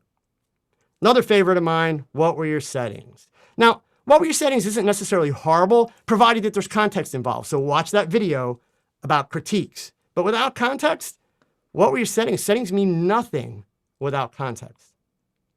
All right, and number 10, and then we're going to get into the real advice. But number 10 on the list, remember step number 8. It's so important, it's worth mentioning again. So these 10 steps that I've given you, here's what they'll do. They will help you establish habits with your photography that will make it easier to be creative. But see, the thing of it is, there's a really important element of creativity that I haven't addressed yet. And that leads me to what is really the more science-based way to improve your photography. So the thing that we haven't talked about at all, or I haven't talked about, I should say, okay? And that is, where do the ideas come from? You see, the best creative ideas, they're all around us, all the time. Oftentimes, they're found in truly unexpected places. Examples, recent examples in history. Lin-Manuel Miranda had the idea for the Broadway musical Hamilton while I was reading a book in a hammock on a beach on vacation. J.K. Rowling came up with the idea for Harry Potter while she was sitting in a stopped train that was delayed. Nikola Tesla thought of alternating currents while he was out on a casual walk. You're all in California. In his legendary commencement speech at Stanford University, Steve Jobs explained, creativity is just connecting the dots. When you ask creative people how they did something, they often feel a little guilty because they didn't really do it. They just saw something. It seemed obvious to them after a while. Jobs really nailed it. Making connections. Making connections between unlikely elements is one of the greatest ways to unlock that kind of aha moment that shows you the creative idea or the answer to the problem solving. So I want to share with you 3 techniques. These are techniques that are based in science. They are techniques that are used by major corporations, actually including Apple, on a daily basis because they work. Now, just like anything else, they require a little bit of discipline and they require a little bit of effort. But I can assure you, these techniques that I'm about to share with you are the techniques that I use literally on a daily basis and have used for easily the last 25 years of my career. They will help you boost your creative thinking. They will help you boost your creative thought process. But you need to make them, in my opinion, you need to make them part of your daily life. At a minimum, you need to work to make them a habit. That's not an opinion, that's a fact. So the first technique, or step 1, however you want to look at it, is something called divergent thinking. And basically you need to work at training your brain to be better at divergent thinking. Now, I'm going to give you an overview of these 3 things. Google them. You will find tons of information that goes deeper and more practical into how to do it. I'm going to give you the concept. Hopefully you'll consider it and look into it and try it. So really what this comes down to is you're training your brain to start making these connections. Because the fact of the matter is, I told you early on, anybody can improve their creativity. Well, anyone can learn how to find creative ideas in unexpected places if you learn to practice divergent thinking. Divergent thinking links ideas based on associations, memories, new concepts. It encourages you to be spontaneous. It encourages free-flowing thinking that entertains multiple solutions to a problem. Now, that might sound a little overwhelming. And again, I want to be really clear. It will take you some time to train yourself to think this way. But there are some fairly simple techniques that you can use to develop this ability. And I promise you, do I get up every day and say, okay, I have to do my divergent thinking today, or I have to do my synetics, which I'm going to talk to you about in a second? No. If you work at it and you practice it and develop the ability to do these things, you do it automatically. It becomes a habit. It becomes the lens through which you look at the world. So to develop the ability for divergent thinking, start with something called synetics exercises. Fancy name, again, Google it if you want. Basically, it's a way to help train yourself to see connections between different concepts or different objects or ideas that could be completely unrelated. So I'll give you an example. Walk into a room and pick any two things. Could be a lamp and a box of tissues, okay? Unrelated is better. So we begin with these two things, and then what we want to do is we want to take a piece of paper and we want to write down as many associations between those two things as we can think of. And sometimes you got to really stretch. Like actually, I'm realizing now those two things I've got to stretch. So, well, I'm in my office. So I could find both of those items in an office. If I wanted to be really crazy and creative, in theory, I could make a lampshade with the tissues, right? So you practice this exercise every day with new items. And all you're doing is you're training your brain to make associations that aren't immediately obvious, because we would not immediately think of, hey, let's use a box of tissues to make a lampshade, right? But as photographers, hey, we could use tissues to make a diffuser for a light. We could use tissues to make a white vignette tool for the front of our lens, right? So it's about making connections. So think about this, right? Forget just one moment, everything I'm talking about. Think about your own experience. When you're on the internet, on Facebook, or on Instagram, the images that you often find to be the most creative, that stop you, and you're like, wow, that's awesome. More often than not, those are images that are done in ways that you wouldn't have thought to do them. They make connections that you did not think of, that your brain does not automatically come up with. So also, to be able to improve divergent thinking, there's another technique, and it's called the scamper technique. And again, I don't do these every day. These are habits now. These are just the way I think about things. But at first, yes, it was a matter of setting a discipline. You know, it's kind of like deciding, okay, I'm going to lose 10 pounds and I got to do exercise every day. It's like, yeah, you got to build that habit, right? So basically, this is a brainstorming approach that you could do yourself. You don't have to have collaborators for this. And essentially what you're doing is you're putting any idea. So we've got the ideas from divergent thinking, right? In this case, we'll stick with my lamp and my tissues, right? But you're putting them kind of through a set of filters. So, and it's all based on the word scamper. So the S is substitute. What part of the process or idea or what element from it can be substituted or replaced? And then, of course, what would happen if you did? C is combine. Let's say you had more than two things that you started with. Let's say you started with 3 or 4 elements when you walked into the room. Can you combine 2 or more of the components to create like a subcomponent, which changes the outcome of this grouping? And of course, adapt. What else could you do, or how could you adjust the existing idea? You get to the point where the idea that you like it, you're like, yes, this is really cool. I'm on it. What could I do different? I mentioned before that when I take pictures, I never take 1 or 2 pictures. And hopefully you're not one of those people. Please don't be the photographer that sees something and goes snap and walks away like, yeah, I got a shot of it. I hate to tell you, you're not that good. I'm not trying to be a jerk. I'm just being real. I'm not that good. Annie Leibovitz isn't that good. Ansel Adams wasn't that good, except for Moonrise over Hernandez. But other than that, nobody's that good. Work your shot.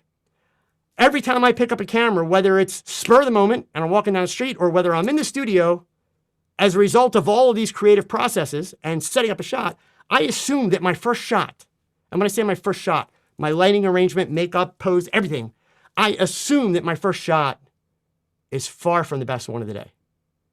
I assume that that's the idea that gets the ball rolling. I assume that the idea that I've been working on was a good idea, but not the idea. not the idea that's going to make people stop and look and say, whoa, cool. I have to find that idea yet. That means I'm going to work the shot. So even if it's a landscape, right? What's to say that you shouldn't be trying some different camera angles? What's to say maybe you shouldn't try a different lens? What's to say maybe that shot wouldn't be 1,000 times better if you walked 5 feet to the right? Never assume that that first shot is amazing. So adapting is a really, really important part of the creative process. Requires effort. Then modify for M. What changes could you make to your groupings, to your plan to get better results? You heard me say before, even as part of a critique. And I will tell you this, I will challenge all of you. When you look at your pictures, even your best pictures, even the best picture that you have ever taken, your favorite picture, if you can't look at that picture and answer this question, if I could do it again, what would I do to make it better? If your answer is nothing, your photography is boring. You're boring as a photographer because you're giving up on yourself. You're being lazy. There is always room for improvement and growth. That's just a fact. The day that you stop trying to improve, it's over. Game over. Why bother? It's boring.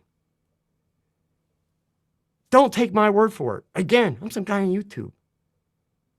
Listen to interviews. Read what the most iconic photographers in the world, dead and alive, have written and said. And I promise you, to the very last one, they all agree with what I'm telling you. So it's not opinion. There's always room for improvement. Next up, P, put it to another use. Maybe this idea ultimately doesn't come up with the creative thing that is a spark that says, oh my God, I love that. But maybe it's a solution that fits elsewhere. So don't just discard it. Keep it in the mix as something that might work for something else. And then along with that, E, what happens if you eliminate something? It's like, okay, this is pretty good, but what happens if I take out one of these pieces? What do I wind up with? Does it take it in another direction? It's more interesting? It might. You're basically just testing changes that can create interesting results. And then, of course, if you're going to work the shot, reverse it. What happens if you rearrange the entire status of it or the workflow, the order that you're doing things in, and completely change it up? Do you get the same end result? Or do you get something different? Scamper technique, it's really just a set of challenges to whatever your idea is, not just assuming that you've got a great idea.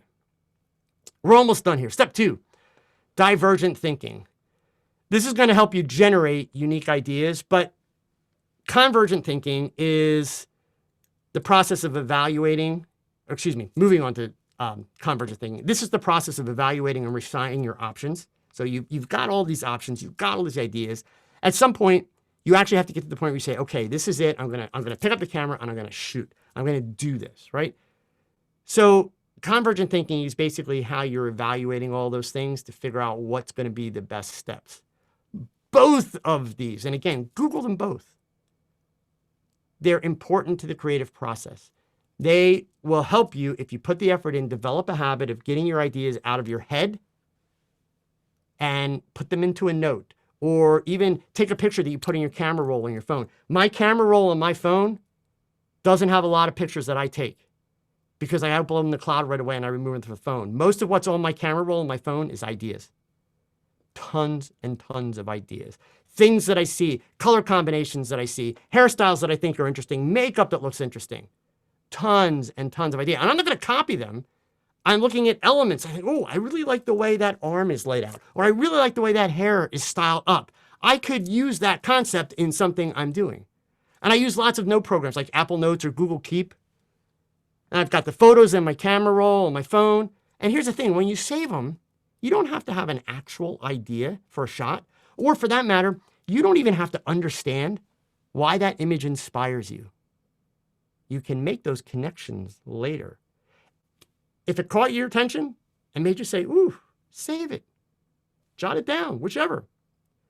So you go ahead and you create these idea repositories, your notes, your camera roll. But here's the way you make it work, right? Because it's not good enough to just carry all this stuff around, because then it's basically in a black hole. So what you need to do is you need to set aside a dedicated block of time each week. And I actually do this each week.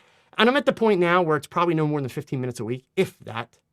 At first you might want to take a little bit more time, but that block of time is when you're going to go through all those pictures and go through those notes and, everything's in your camera roll, all of it, with the deliberate intention of saying, okay, what ideas and what elements stand out to me right now? Like, which ones do I want to take action on? And by the way, when you're going through them, you may have a picture that you saved. And when you're going through it, you're like, why did I save this picture? Like, I don't remember. Don't delete it.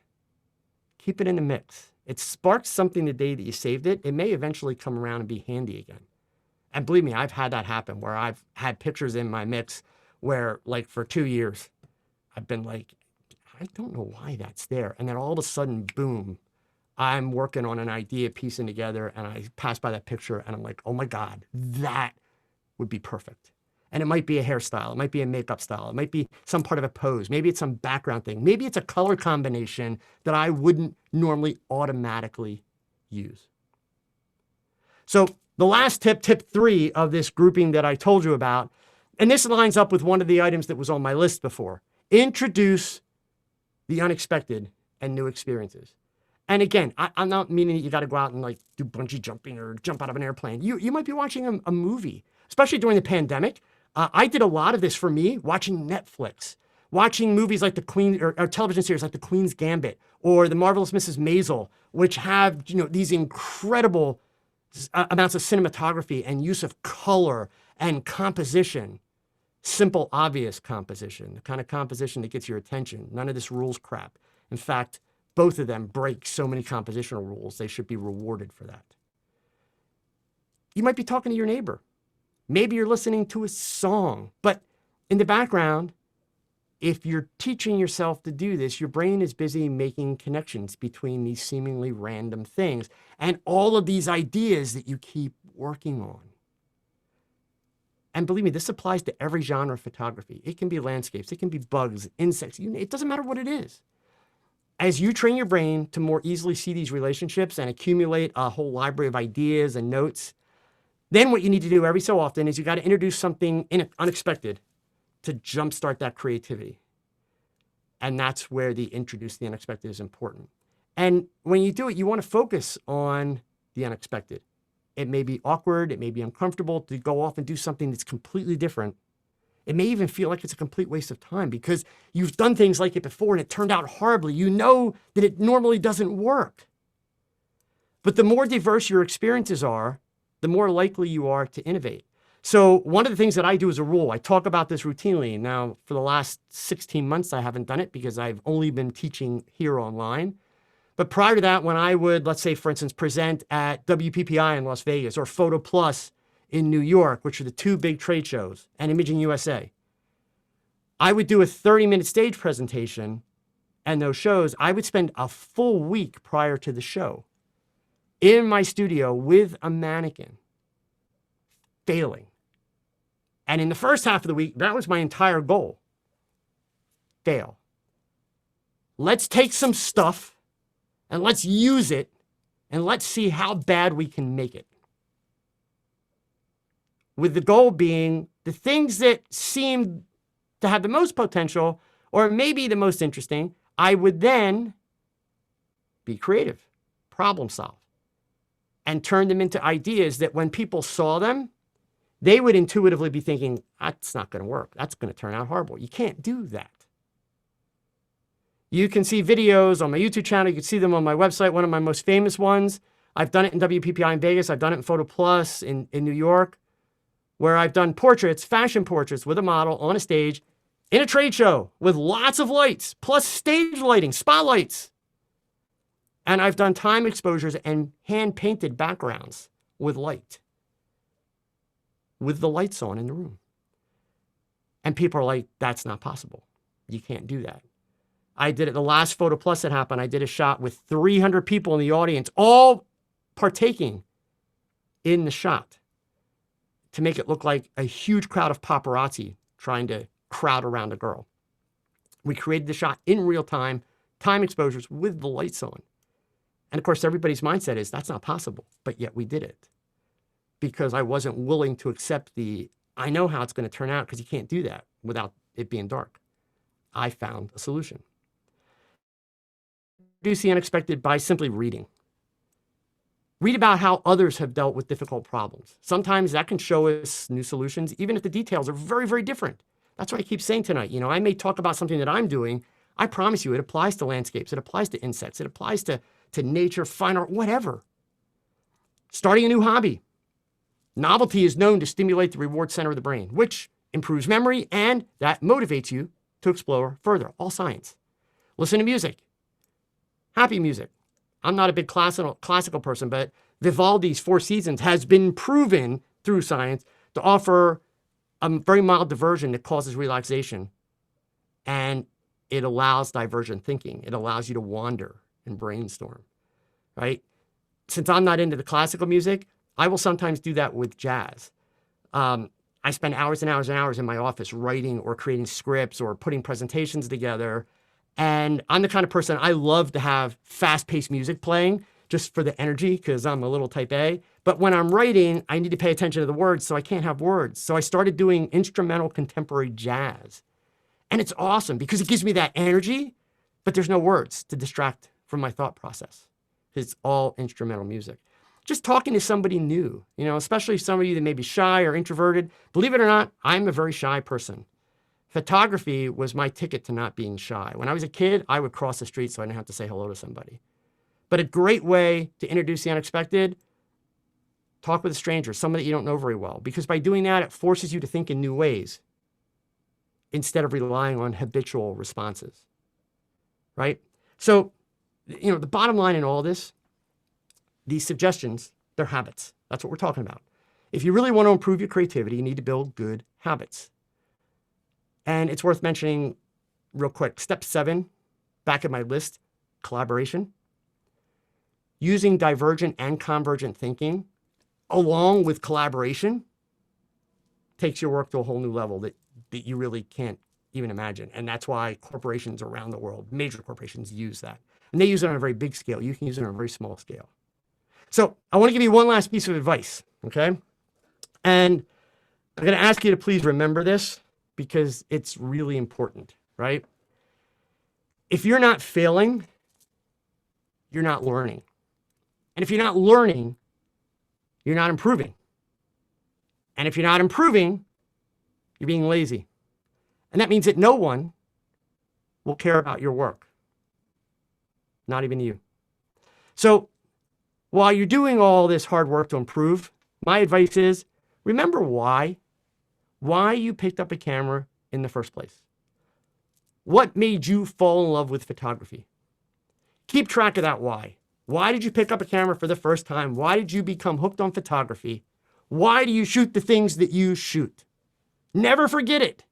Follow your heart, not the minds of others who are spouting a bunch of old, outdated, ineffective, boring rules. And then one last bonus tip. Probably the most important thing I'm going to tell you tonight after practice. That is, have fun. Please remember, there's no right or wrong. There are no rules. Don't be afraid to suck. Screw stuff up. Learn from it. Take chances. Practice. Don't be lazy. Heck, shoot in RAW. And you know what? Edit aggressively and Photoshop the crap out of it if you feel like it. Don't let anybody tell you that you shouldn't. Because even if you fail, you'll learn. And as long as you're learning, your best shot, it's your next shot. So there you have it, folks. If you struggle with being creative, it's probably not because you lack creativity. It's more likely because you're not putting in the work, taking the right steps to improve your creative abilities. So I do hope you'll consider these thoughts, take some of these suggestions, give them a try. I will gladly take questions. I hope that you found this information helpful. And again, as I mentioned, it's going to require some discipline on your part to master it. But I can promise you, put in the time, put in the effort to make it second nature, which, by the way, you should be doing with your cameras anyway. Do that. It will pay you dividends for the rest of your photography life. And while we're typing, I just want to show you two last things, and then I'm going to shut up and I'll answer any questions. One, every week, usually comes out on Fridays. I have a weekly podcast. It's called the Talk Chat Photography Podcast. It is not dedicated to just people photography. This past week, actually, I happened to interview a wedding photographer. I have talked with all different kind of photographers. Tomorrow, I'm actually recording an interview with a product stylist. So not a photographer, but somebody who works with the photography industry. I have talked to very, very famous and well-known photographers. Santa Monica-based David Hume Kennerly, former White House chief press photographer for Gerald R. Ford. All kinds of photographers, really great interviews. That comes out once a week. And then every Wednesday, if you are into photographing people and studio work and that type of stuff, I do a live stream on YouTube that is not your typical YouTube tutorial. It's unscripted. It's a full hour. It's unscripted, no razzle dazzle, no fancy. It's me sharing knowledge from some technique or some shoot or breaking down a shoot or answering questions, but based on how I do it and why I do the things that I do. So you can learn it from the experience of someone else. No rules, none of that kind of stuff. So all that being said, thank you for listening. Thank you. Thank you. If you look in the chat, you've got lots of wonderful feedback. And I absolutely appreciate the comments. Thank you so much. Seriously, any questions that I can answer for you folks? They may come up with it. We'll give them a minute. I just want to thank you. You've given us a lot to think about. And that was the goal. Yeah, and hopefully you've inspired every single member in our club, at least in one way or another, about their own, to look at their own creativity, which is, I think you've given us a sense of perspective on how to look on ourselves and our work. And well, probably a majority of people don't like that word lazy. I bet they respond to it. So I just appreciate you telling us to follow our heart, because that's exactly how I feel too. So does anybody have any questions for Joe?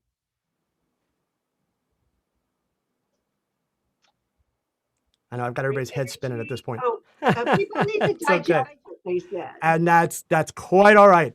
Again, I appreciate all of you listening. Much of the things that you hear me talk about, you can find articles on my website, also on my YouTube channel and Talk Chat. Similar topics. They are themes that I'm very, very passionate about. And just to give you a little bit of background, so this is the non-science side. So much of why this matters to me, I spent much of my life going through kind of the very traditional career approach that so many people do with gear, with everything. And I realized as I got older that I had been chasing so many of the wrong values. And I literally was faced with periods in my life where I was really just second guessing my desire to be a photographer. I mean, the one thing I do say about my life, I still don't know what I'm going to do when I grow up. I can guarantee you it will have a camera involved. You know, that's why I started as a newspaper photographer. Then with no idea how to run a business, I opened and failed at portrait and wedding photography, but then turned it around into a very successful business. I did commercial product advertising. I've done fashion work. I've been in Cosmopolitan. I mean, I've done all these things because indeed I reached these points where it's kind of like, I feel I've gone as far as I'm interested in going. It's not as far as I think I'm capable, as far as I'm interested in going.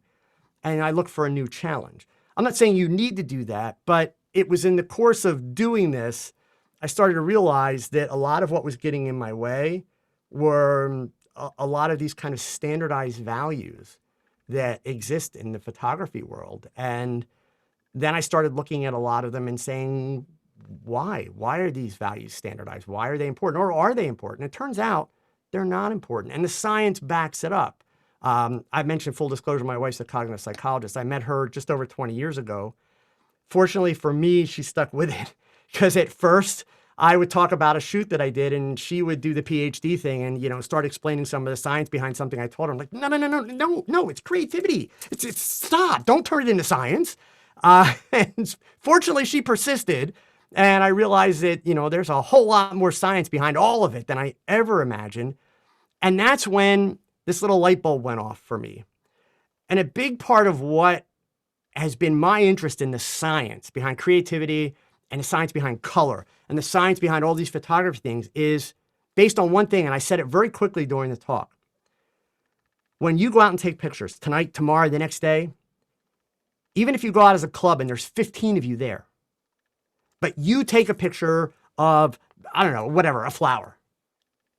Everybody takes a picture of that same flower. No one else will have the exact same experience that you did, and no one else will have the exact same photograph as you.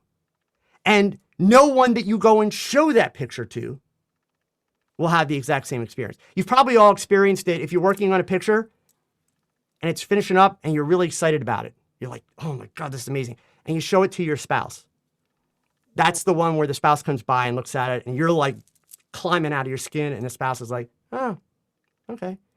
And then a week later, you're working on another picture that you're like, I could have done so much better on this. If only I'd done this and that. And they come walking behind you and they look over your shoulder like, oh my God, that's amazing. That's the coolest thing you've ever done. And you're like, are you serious? Like, nobody else is going to have that same experience, right? So the challenge is shooting for yourself. But what you can do is you can use a lot of this science to impact the way other people do experience your work. So that's kind of where I nerd out on the science at this point, is understanding enough of it to say, okay, when I'm going to do a picture, this is what I want people to see. And this is what I want them to experience. I can't force them to do that, but there's a lot of things that I can do that will influence them into that corner where I want them to be to experience what I want. So again, I'm not saying you all need to be like that by any means. That's why I don't make that a part of the talk. But the fact of the matter is there's so much that we can learn from the science behind all this stuff. But at the end of the day, just have fun. That's why you picked up a camera in the first place, right? I hope So. so. Well, thank you, Joe. It's been great. And Rachel, we're going to send it right back to you. Okay. All right. Thank you, Joe. I love You're your very energy welcome. and lots to think about and make me stop and think more than Awesome. I do. All of you have a great week. Stay safe. All right. Okay. All right. Thank you, Joe. Thank All you. right. Joe. Take care now. So for the rest of us then, as he leaves us, we're going to take a short break because we're running tight on time tonight. So just about 5 minutes, stretch your legs. When we come back, I'll announce the winners of the June category critique, and then we will go into the critique for July. So, all right, take a few and see you in just about 5 minutes. Bye-bye.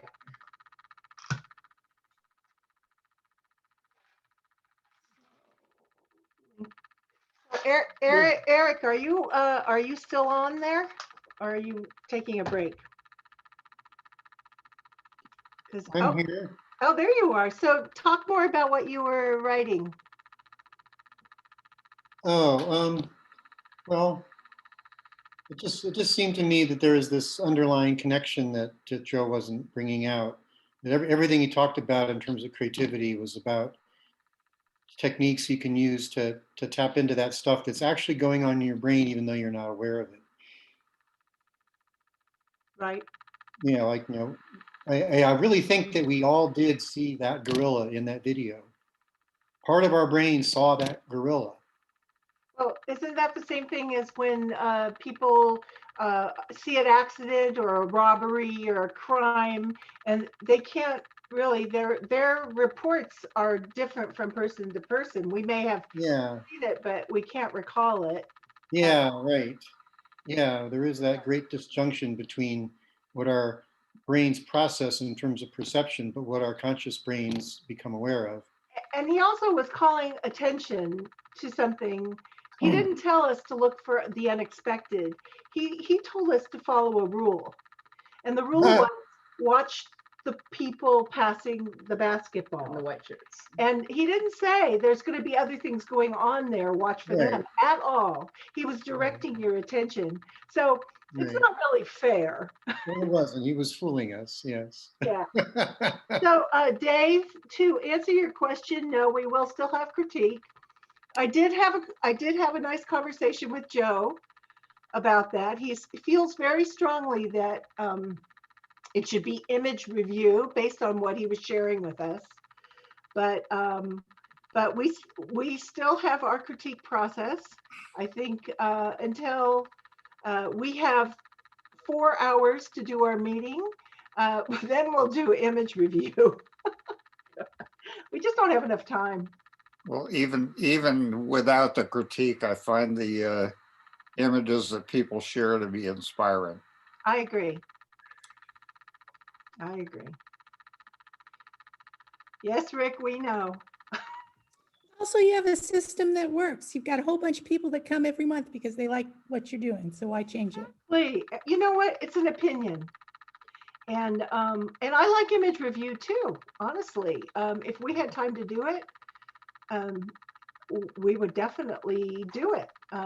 But for right now, this is what works for us. And people still get, especially new members who aren't as experienced, still get a lot of information from our critiquers, from our readers.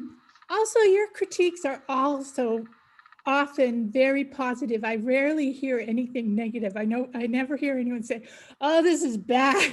This why did you include that? I mean, there's like very gentle suggestions about you could have, maybe improved it if you maybe thought about this. But they're all so kind. Really nice hearing them. We want that. Very nice. Because it really is opinion. I mean, tonight we've got two wonderful photographers, Douglas and Chris, and these are their opinions. That's it. And they can say, hey, maybe you want to think about this, or maybe you want to think about that. But that doesn't mean you have to. No, I mean, actually, I don't remember when I started coming to these meetings, but they sure helped me critique people that are working for me in a more positive way, honestly, too. I mean, it's really easy to focus on the negative, and I've never heard anyone do that in this group. It's so nice. Thank you. No, we really encourage new people. And thank you, Lucy. We appreciate that. We always like feedback too.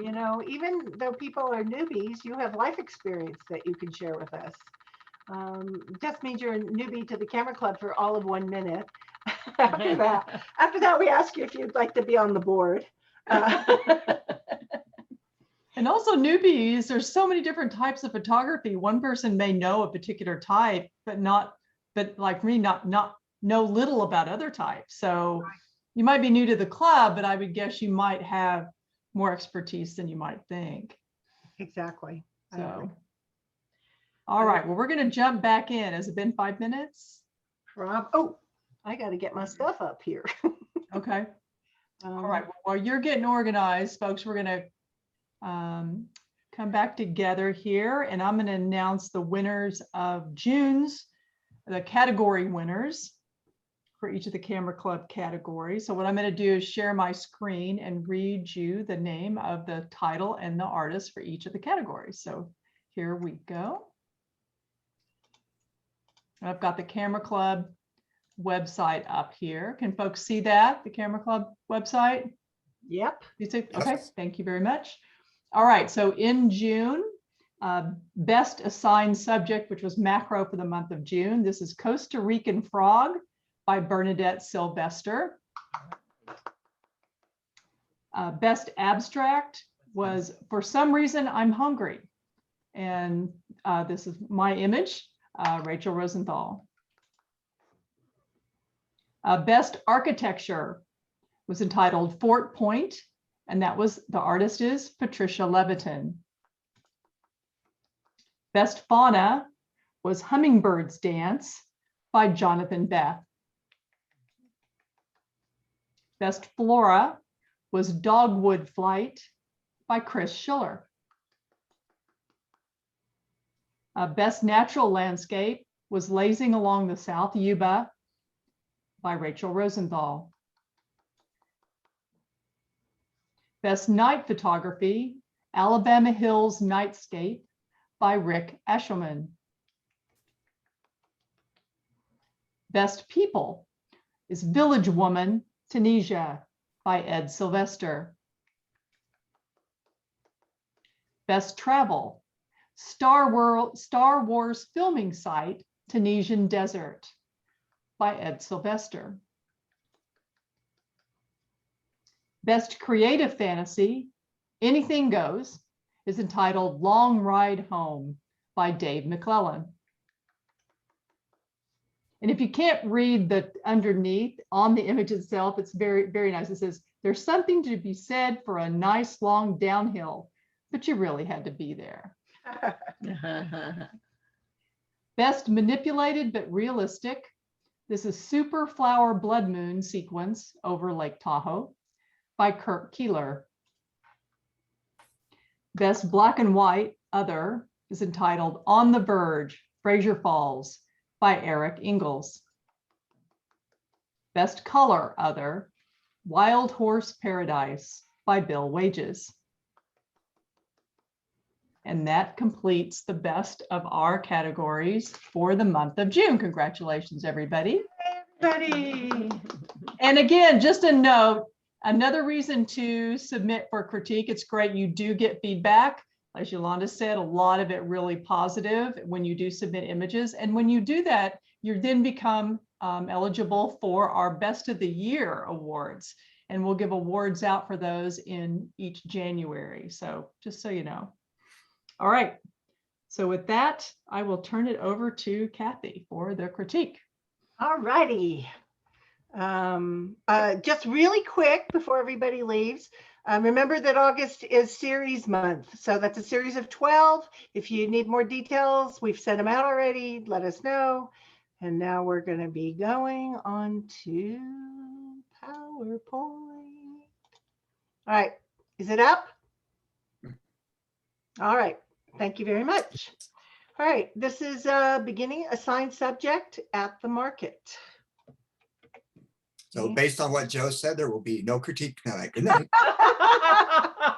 Really? Okay, let me make sure I can get past this here. Hello, there we go. Okay, this is Barcelona, Gabon. Yes, this is a surprising market. The photographer constructed a picture in which my interest stays very much in the middle of the picture and circles around and explores the different items. It's a very successful picture in that way. I find it a rather gruesome subject, and the stainless steel things are pretty dramatic. So this is not a picture that's very forgettable. It's quite a photo. Okay, that is by Kathy Triello. This is Dressed for the Saturday Market. This is a nice Saturday market story in one photo. There's a mast indicating that it's during the pandemic, and we're interested in what she's doing because she's focused on what she's doing, and the photographer has captured this well. Notice how your eyes circle around the photo from face to white shirt tail to boots to basket to plant to hand to face again, illustrating an effective composition and framing. The red boots really anchor the photo. The photographer has handled the overexposed area at the top of her back very well in post-processing by making it undistracting. Thanks for sharing. And the maker is Lucy Tatro. This is Jonathan at the Market. This is a wonderful picture. It has a very 3D, mysterious lighting feeling to it. I love that. And then Jonathan's expression really makes this photo. I would crop off about half of the sunlit area on top. I think that would make it a stronger composition. Other than that, everything's successful about this picture. And the photographer is Jeff Alstatter. This is Farmer's Market Booty. If there were still cornucopias, this photo shows what would be spilling from one. Here is another market story captured in a photo. We know the vegetables are not from the supermarket because they're authentic and imperfect. And there's also the cultural element of what I'm guessing are fried wontons that are unexpected and therefore add interest to the photo. And again, notice that your eyes roam around the photo in circles without being led out, showing a satisfying composition.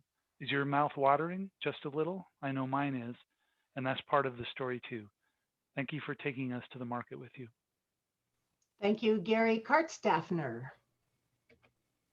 And now we are entering the abstract world.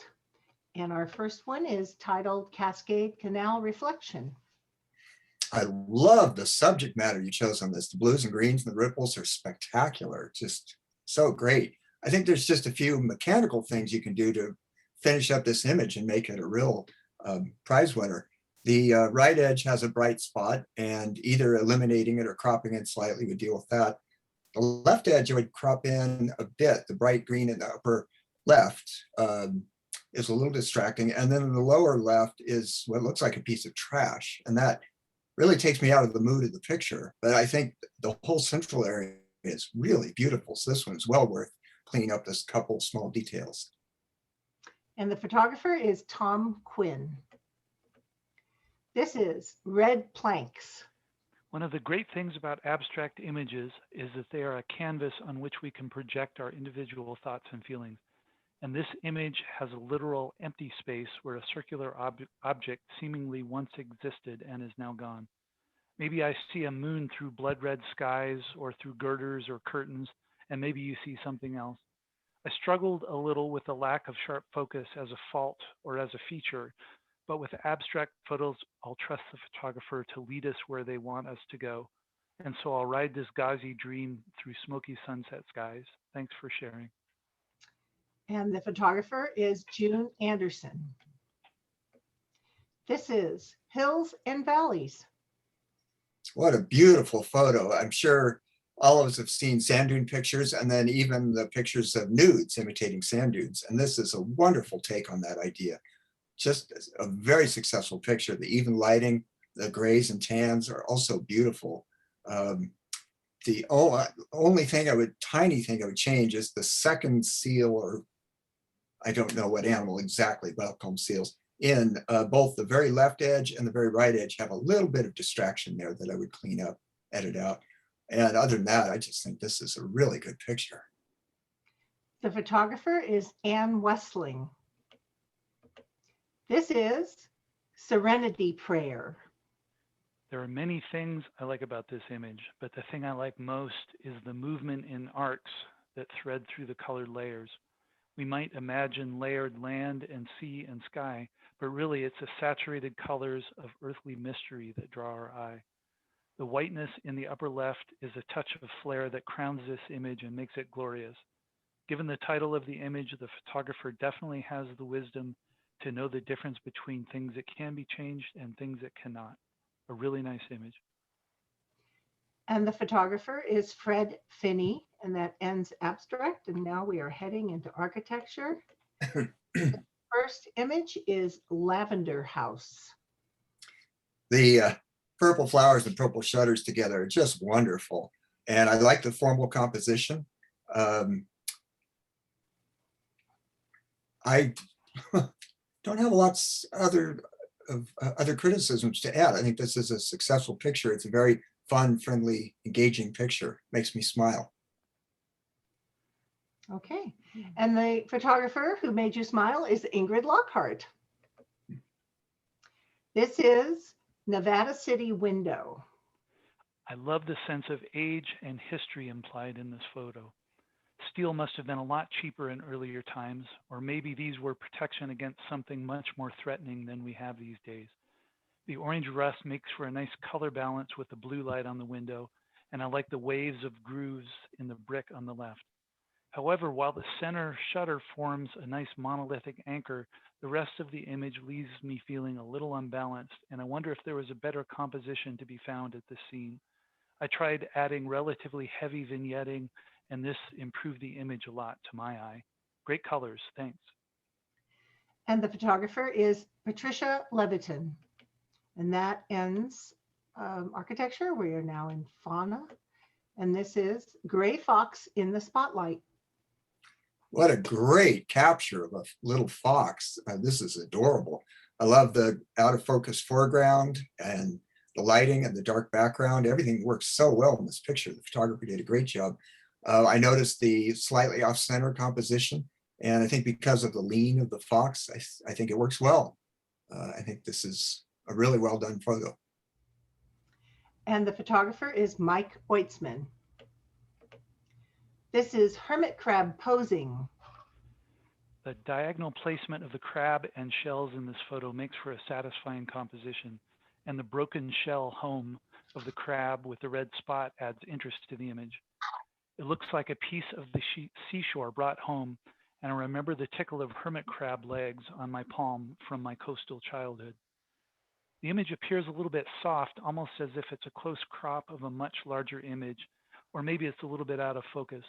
I tried aggressive sharpening and vignetting, and I thought that the image was improved using those techniques. Thanks for bringing this little guy into our homes tonight.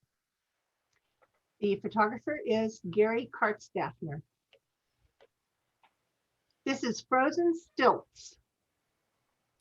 The time of day makes this a magical picture. There's a bluish light, and The red legs become more vivid and the wings take on a bluish cast that's really adds another dimension to this picture that makes it fun. The depth of field was well done.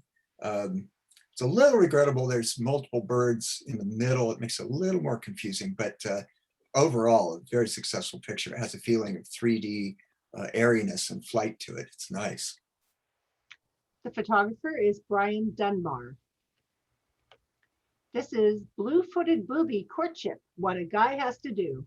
The photographer has captured an enjoyable anthropomorphic moment in a species that seems destined to always give humorous relief because of its name.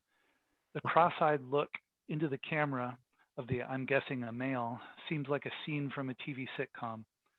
I tried cropping some off the top and bottom of this image and adding vignetting, and I thought that improved an already pleasing image. Insert lame joke about boobies here. And the photographer is Jay Shuck. This is Three Amigos.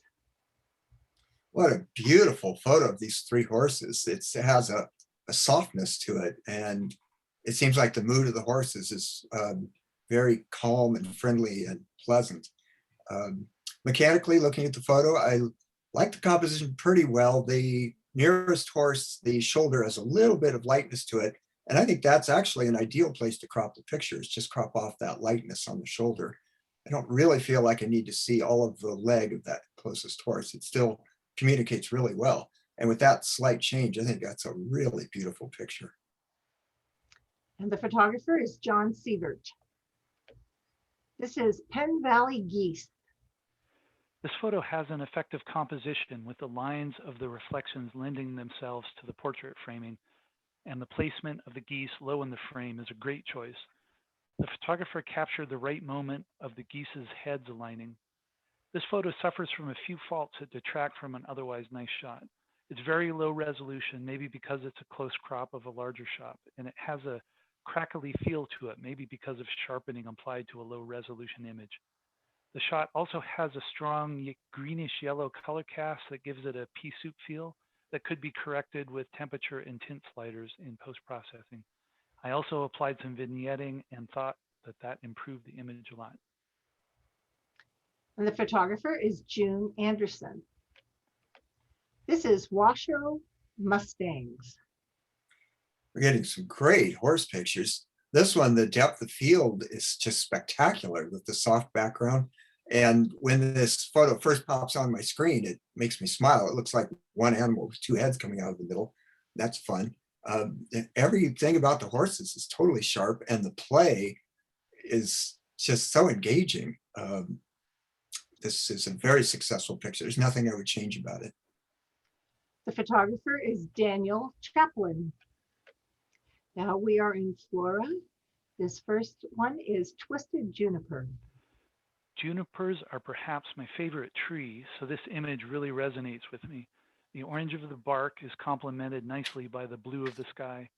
The inclusion of the background tree gives the image depth, and the photographer has competently used post-processing to balance colors and tones and keeps our focus on the main subject with vignetting. I don't think the rock shelf in the foreground adds to the photo, and when I cropped some of it out, I thought it improved the image. The view of the tree from below tends to compress the tree vertically, and I wonder if the original capture might have been improved by raising the camera either on the tripod or if handheld by raising the camera over the head, maybe with a flip screen pointed down for framing. A really nice image. The photographer is Eric Ingalls. This is Fern Reflections. This has a very cool feeling to it, which is nice to see in this weather. This main area of the photo ends up being the darker green fern pieces, and those the photographer did not get in focus. The focus is in the closest part that's a little harder to read. And then the drop is hanging a little to the side, so I think there's a horizon to straighten out, tip the picture a little bit counterclockwise. But I do like the cool feeling. I like the choice of subject matter in this. Nice. The photographer is Janice Rossner. This is The Irises Habit. The photographer captured an enjoyable image under difficult conditions. Keeping the background leaves from blowing out while still capturing the details of the foreground flowers must have been challenging. The photographer also impressively used post-processing to balance the foreground and background lighting for a pleasing image.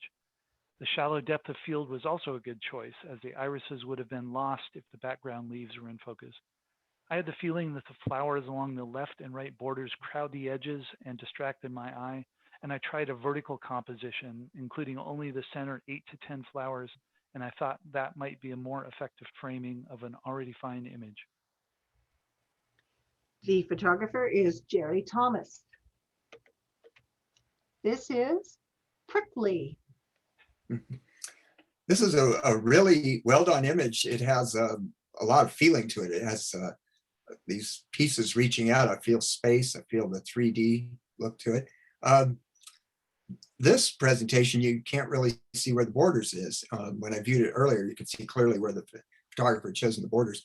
The photographer filled the image very fully with this, and I would have left slightly more space around, but that's splitting hairs. I think this is a very well done image, and no other criticism. I think it's a successful image. The photographer is Ingrid Lockhart. This is Bonsai Crab Apples. The composition and framing of this image is impressive. The inclusion of side views and an almost straight-on view of the fruits lets us see all sides of them. The color palette of purple and green is pleasing. I found myself wishing for a deeper depth of field, but I understand that using a tripod for images like this make them difficult or impossible without cutting off the branch and bringing it to the tripod rather than the other way around. I found that using very, very heavy vignetting helped to compensate for the shallow depth of field, and I'd recommend that the photographer give it a try for this image. And the photographer is Jeff Alstetter. Now we are in natural landscape. This is Rhododendron Dreams. What a dramatic scene the photographer found. It's beautiful. I like the composition, the framing. I like that it has a foreground, and those three trees essentially make up a midground, and then the far background is just lots of dramatic and interesting imagery. I think I would play around with this a little. I think the foreground has plenty of contrast, and the midground. Background, I think, could have the contrast bump just a little. I would experiment with it. It might get better, or this might be the perfect balance for it. But yeah, I love the scene you found. It's so cool to look at this photo. And the photographer is Brian Dunbar. This is Excuse My Dust. This photo is a great example of making a fine photograph under difficult conditions. The obvious high winds and blowing dust might have sent other photographers into shelter, but they would have missed shots like this. I love the feeling of gravity and mass in this photo, and the soft pre-dawn or post-dusk orange light gives it an almost apocalyptic feel. The hovering dust makes it seem like something big just happened, like a posse of riders just thundered by, or a huge bomber just made a low pass overhead. Very nice. And the photographer is Janice Rossner. This is Sunlight Shining Through Fog Redwoods. What a great example of getting the sun in the picture and the fog in the picture. This photographer got the right conditions and was there at the right time. This is beautifully done. It has a very strong feeling of the rays coming through. The photographer in this one apparently chose not to straighten the trees into true verticals, or didn't straighten them all the way. And that's a very subjective choice. I sometimes do it, I sometimes don't. The leaning in kind of gives them a dramatic feeling of leaning over you. In this one, my subjective hunch is I would have straightened them up and made them straight and tall. But anyway, that's again a small detail in a really cool, successful picture. This is a well done moment. And the photographer is Henry Goodman. Now, night photography. And this is After the Fireworks. I'm glad the photographer brought us this photo instead of another long exposure fireworks photo. This image tells us a story that a cliched fireworks image wouldn't, and I love the little spot of smoke in the upper left that implies what just took place. The The photographer chose a shutter speed long enough to capture some stars and turn the boat lights into streaks. Well done. And I like the panoramic framing of the shot. I would have loved some kind of major element to anchor our attention in the photo, but it's still a very nice nighttime photograph. Thanks. And the maker is Rachel Rosenthal. And this is Andromeda Galaxy with Juniper Tree. Wow, does this have a lot of stars in it? It's impressive just on that level alone. I love that the photographer lit up the juniper in the foreground. I love that we can see the Andromeda Galaxy like this. This is great. So that being said, I think you have a successful photo just as it is. And then other variations to think about is I thought about cutting off about a third of the top of the picture and you get more of a square framing. And for me, that makes the Andromeda Galaxy more present in the picture and more of a central element. And then the lighting on the juniper is a little hot in places. I know it's hard to do. I've done a lot of this. And then I also like to either, if it's a flashlight, move it back and forth so the shadow behind it becomes soft, or use a diffuser so the shadow becomes soft. So those are just thoughts on variations, but this is a cool picture and I love the galaxy being in there. And the photographer is Fred Finney. This is Jaywalk. It's great that cameras have advanced to the point where nighttime street photography is possible. I love how the narrowing perspective of the street, the glow of the buildings in the distance, and the receding figure draw my eyes deeper into the image. I think the top 25% and especially the bottom 25% of the image don't contribute much to the photo. And in fact, the parking marker in the lower right is distracting. I tried cropping a lot off the top and a lot off the bottom, and to my eye, this greatly improved the image and brought the important elements much closer to the viewer. Thanks for taking us to the streets with you. The photographer is Mike Shea. This is Moonlit Great Basin Starscape. Great photo. I don't know how you got both Milky Way and a moonlight in the sky. Those are hard to do at the same time. Maybe it's a composite photo, possibly, but well done. It succeeded. The Milky Way is very vivid and present. That's the central center of interest for the picture. And the foreground is nice. The compositional choice, I think, works well. If it were mine, I would have cropped a little bit off the right, a little bit more off the left, and gone towards a square composition.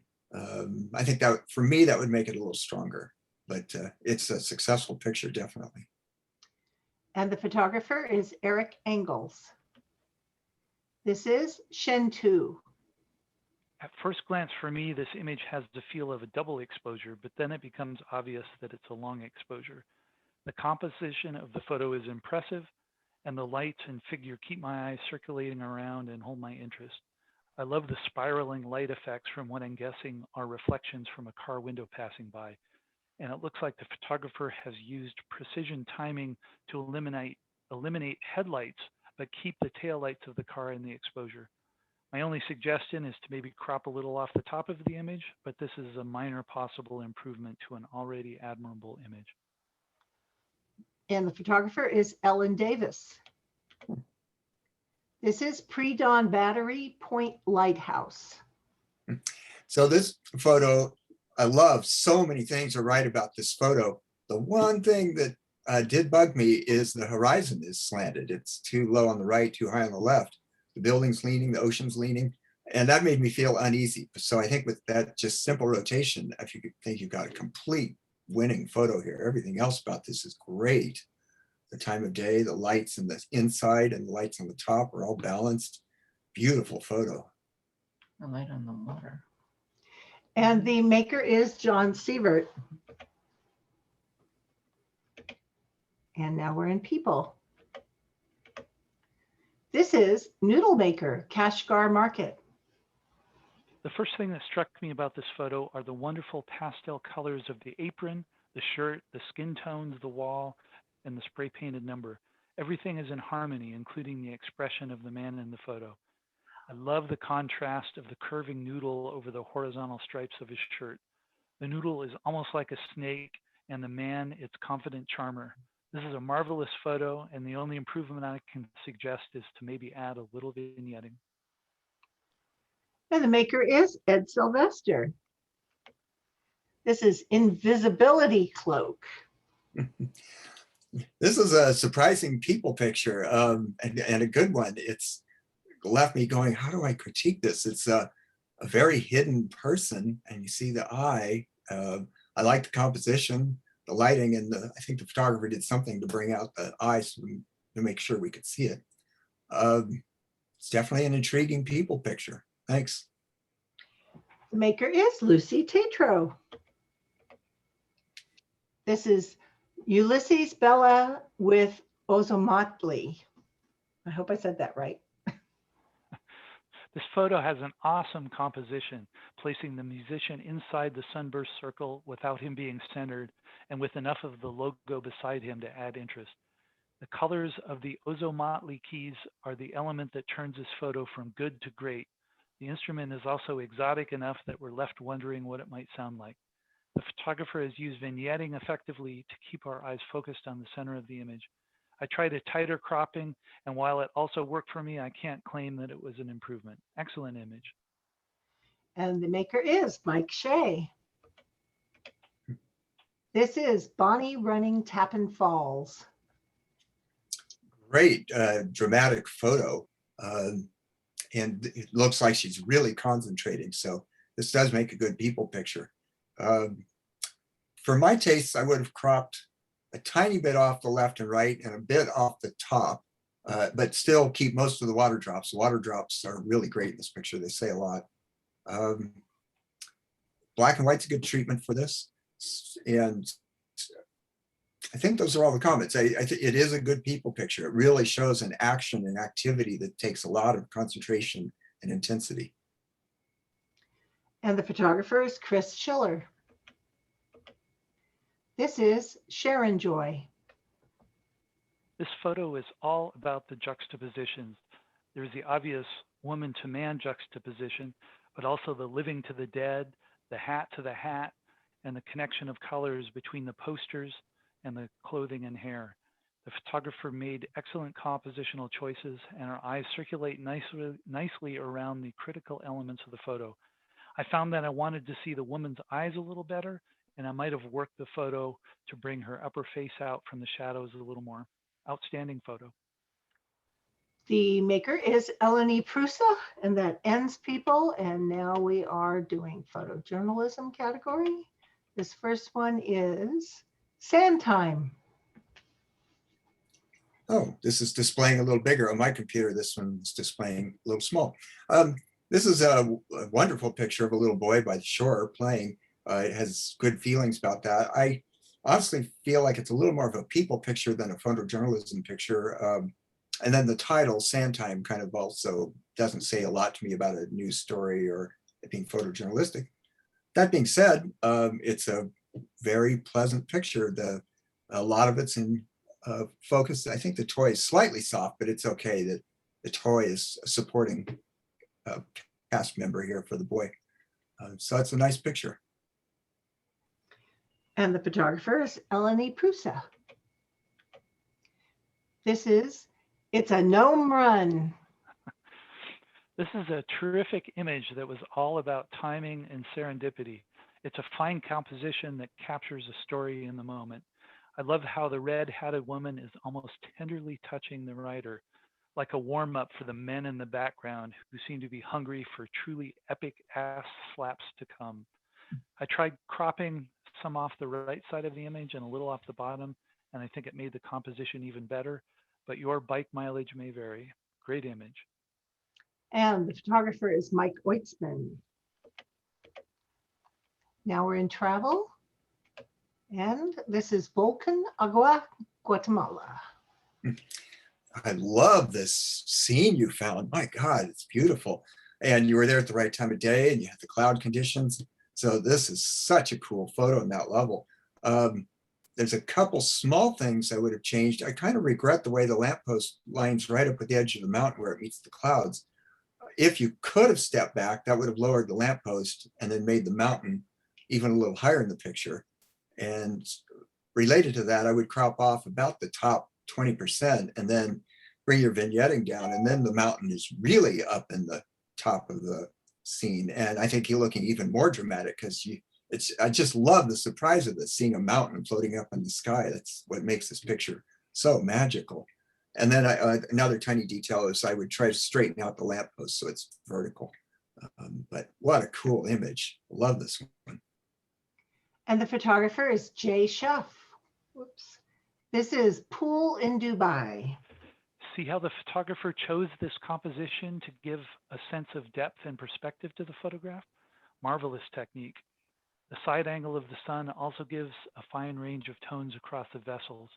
The background gives us hints of an exotic location even without the image title, as this scene is likely not replicated even in Las Vegas or Palm Springs. I tried vignetting and I thought it improved the image, especially if applied only to the bottom. And I also tried the image in black and white, and I'd encourage the photographer to explore that space with similar image, as this one lends itself to it. Thanks for taking us on your travels. And the photographer is Bernadette Sylvester. This is New Jersey Bicycles. This is a cool image. I like the feeling of, it's kind of delicate in all of its colors and tones. And I like that. And I like the thoughtful composition with the buildings and the bicycles and then the rainbow bringing me back around again. That's really cool. The photographer exposed for the shadows of the buildings, which I think was the right choice. The left buildings are a little blown out, but there's such a small element that it works. It's a good picture. And it has kind of a cool feeling, both because of the colors and the wet pavement. So it's a good one. Nice job. And the photographer is Jonathan Beff, and that ends travel. Now we are entering creative. This is tunnel number 6. I love this image because it opens a photographic world that I'm not free enough to explore in my own work. Yet this photo shows me that I only need to step into the camera and follow the light to the end of the tunnel to get there. It's a very effective remix of the graffiti without just photographing someone else's art. The photographer used blur or maybe depth of field to place elements in or out of the foreground to add interest and focus. This is a superb composite image. And the artist is Ed Sylvester. Nice. This is Buena Vista Garden Swirl. So it looks like somebody took the advice from, was it last month's speaker? Yes. And came up with a great example of it. I like this one. I like the swirls, the lines. It makes a natural composition that my eye moves within the frame easily. The light spot at the top is a little too bright for me. I would have worked on that one a little. One on the left, I went back and forth. I think that's okay with me the way it is. But everything else, all those colors and swirls are beautiful. Nicely done. And the maker is Kathy Triolo. This is Caution. This is a well-planned and well-executed photograph. It looks as if it was done in camera with multiple exposures, and if so, I applaud the photographer.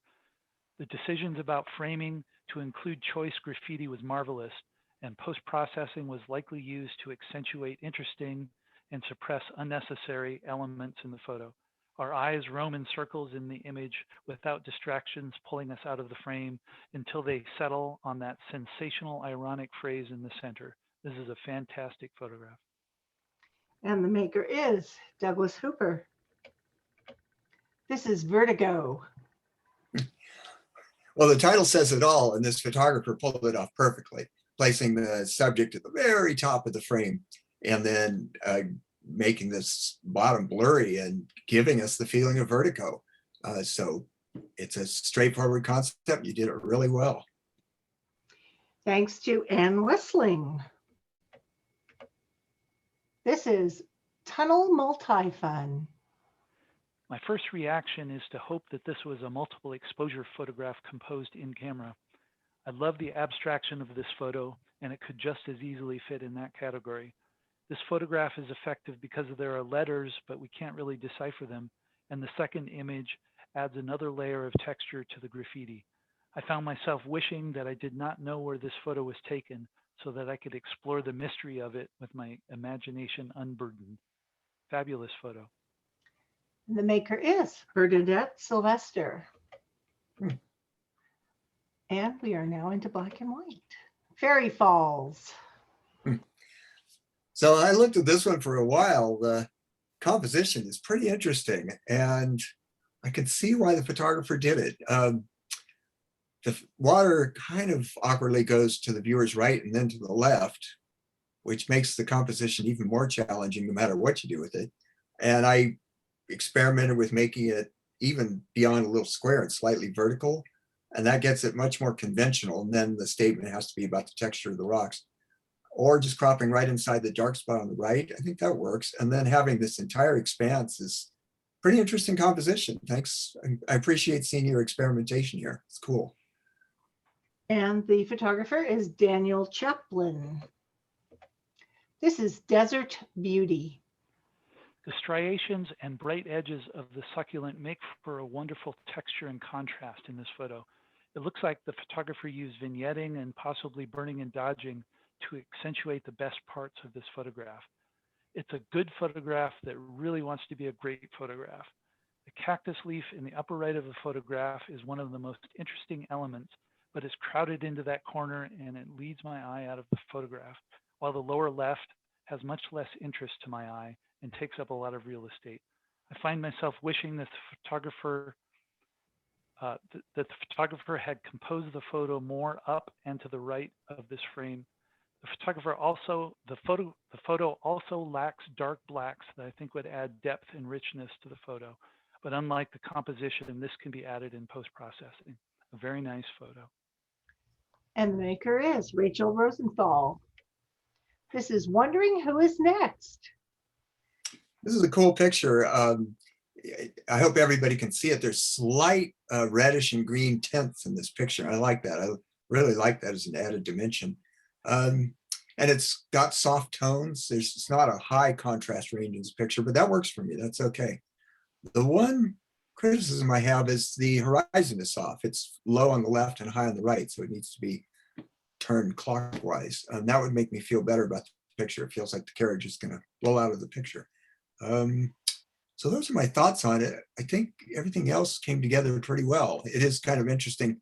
At first, I thought there was one person, and then as I started studying it, I see that there was 4 people in the picture, and some got photoshopped out, and some are hidden. But that just gives it another layer of interest to study. And the photographer is Jonathan Beth. Village in southern France. This is a fine black and white photograph with a superb composition. The level of contrast is well chosen, and I love that long white wall of the main building leading my eye off down the river. In my opinion, this is another good photograph that really wants to be a great photograph. But fortunately, its faults are easily improved. The shadows in this photograph have been lifted too far, and while this detracts all across the photograph, it's particularly obvious in the upper left of the photograph, where the trees meet the sky. The building in the upper left is also a little too bright and makes it a distraction rather than a supporting element in the photograph. This photograph has real potential, and I encourage the photographer to give it another try. And the photographer is Tom Quinn. This is Summer Running Tappan Falls. So I haven't seen it click over, but I know which photo that is. That's got huge water splashes everywhere, which makes this a really dynamic picture, very engaging to look at. And I noticed these pair up. Bonnie was running these falls, and now Summer's running the falls. And Bonnie actually did make a good people picture, and this makes a good black and white action picture. So I like those choices. This one, I think this picture is perfect as it is. I wouldn't change any cropping, no tonal changes. It came together very nicely. Great action picture. And the photographer is Chris Schiller. This is The Rocks Take Shape. The photographer has very nicely captured the confluence of shaped rocks and shaped body. The model is well posed, and the juxtaposition of the large rock in the lower left with the woman adds interest to the photo. I apologize for continuing this theme, but my feeling is that this is the third good black and white photo tonight that has a potential to be great. First, the right 30% of the photo has little of interest, and I'd recommend cropping that off. Next, the image has an overall muddy gray look with no highlights, and would benefit greatly from higher overall contrast and also from higher local contrast using tools like the texture slider in Lightroom. That granite is just begging for it. Finally, a little higher exposure also improves the image to my eye. This cool photo deserves another pass, in my opinion. And the photographer is Douglas Hooper. Now we're in color. Summertime. This photo just really comes at you when it first pops on the screen. It's essentially a high contrast image. And for the first second, I thought it's too high contrast, but I thought, no, I really like it like this. I like the kind of chaotic drama of this photo. It's cool, it's fun, and how colorful it is. In a perfect world, I wish that the lower right flower had its center in focus, but I've made photos like this. You just can't get it all without jumping through a lot of other hoops to get that one in focus. So I'd say this one's a pretty cool, successful picture. I love the color palette with the yellows in front and blues and greens behind. It's really fun. And the photographer is Jerry Thomas. This is Canada Train. This photo has a terrific subject contrast between the industrial containers and the natural forest behind. The train gives a nice sense of perspective, and the bright colors of the containers are set off against the green of the trees. Unfortunately, the photo has a very strong yellow color cast that is difficult to see through to appreciate the picture. This could be easily remedied by using a temperature slider in just about any post-processing tool. Overall, it's a satisfying photo. The photographer is Patricia Leviton. This is This Wreckage. This is an interesting photo. I like the composition, and the photographer has intentionally chosen not to have the blacks be black, which gives it a kind of a soft, faded, tired, old look, which definitely matches the subject. I do find myself wishing the large had some detail in it. It's kind of a void that leaves me wondering what's going on there. The rest of the vignetting around the edges is really nice. The rest of it all works really well for me. And the maker is Ellen Davis. And that ends that category, which was color. So we have one photo and not critiqued. This is Table Mountain multiple exposure. And I think I can just add that I think somebody used Charles Needle's technique on this one.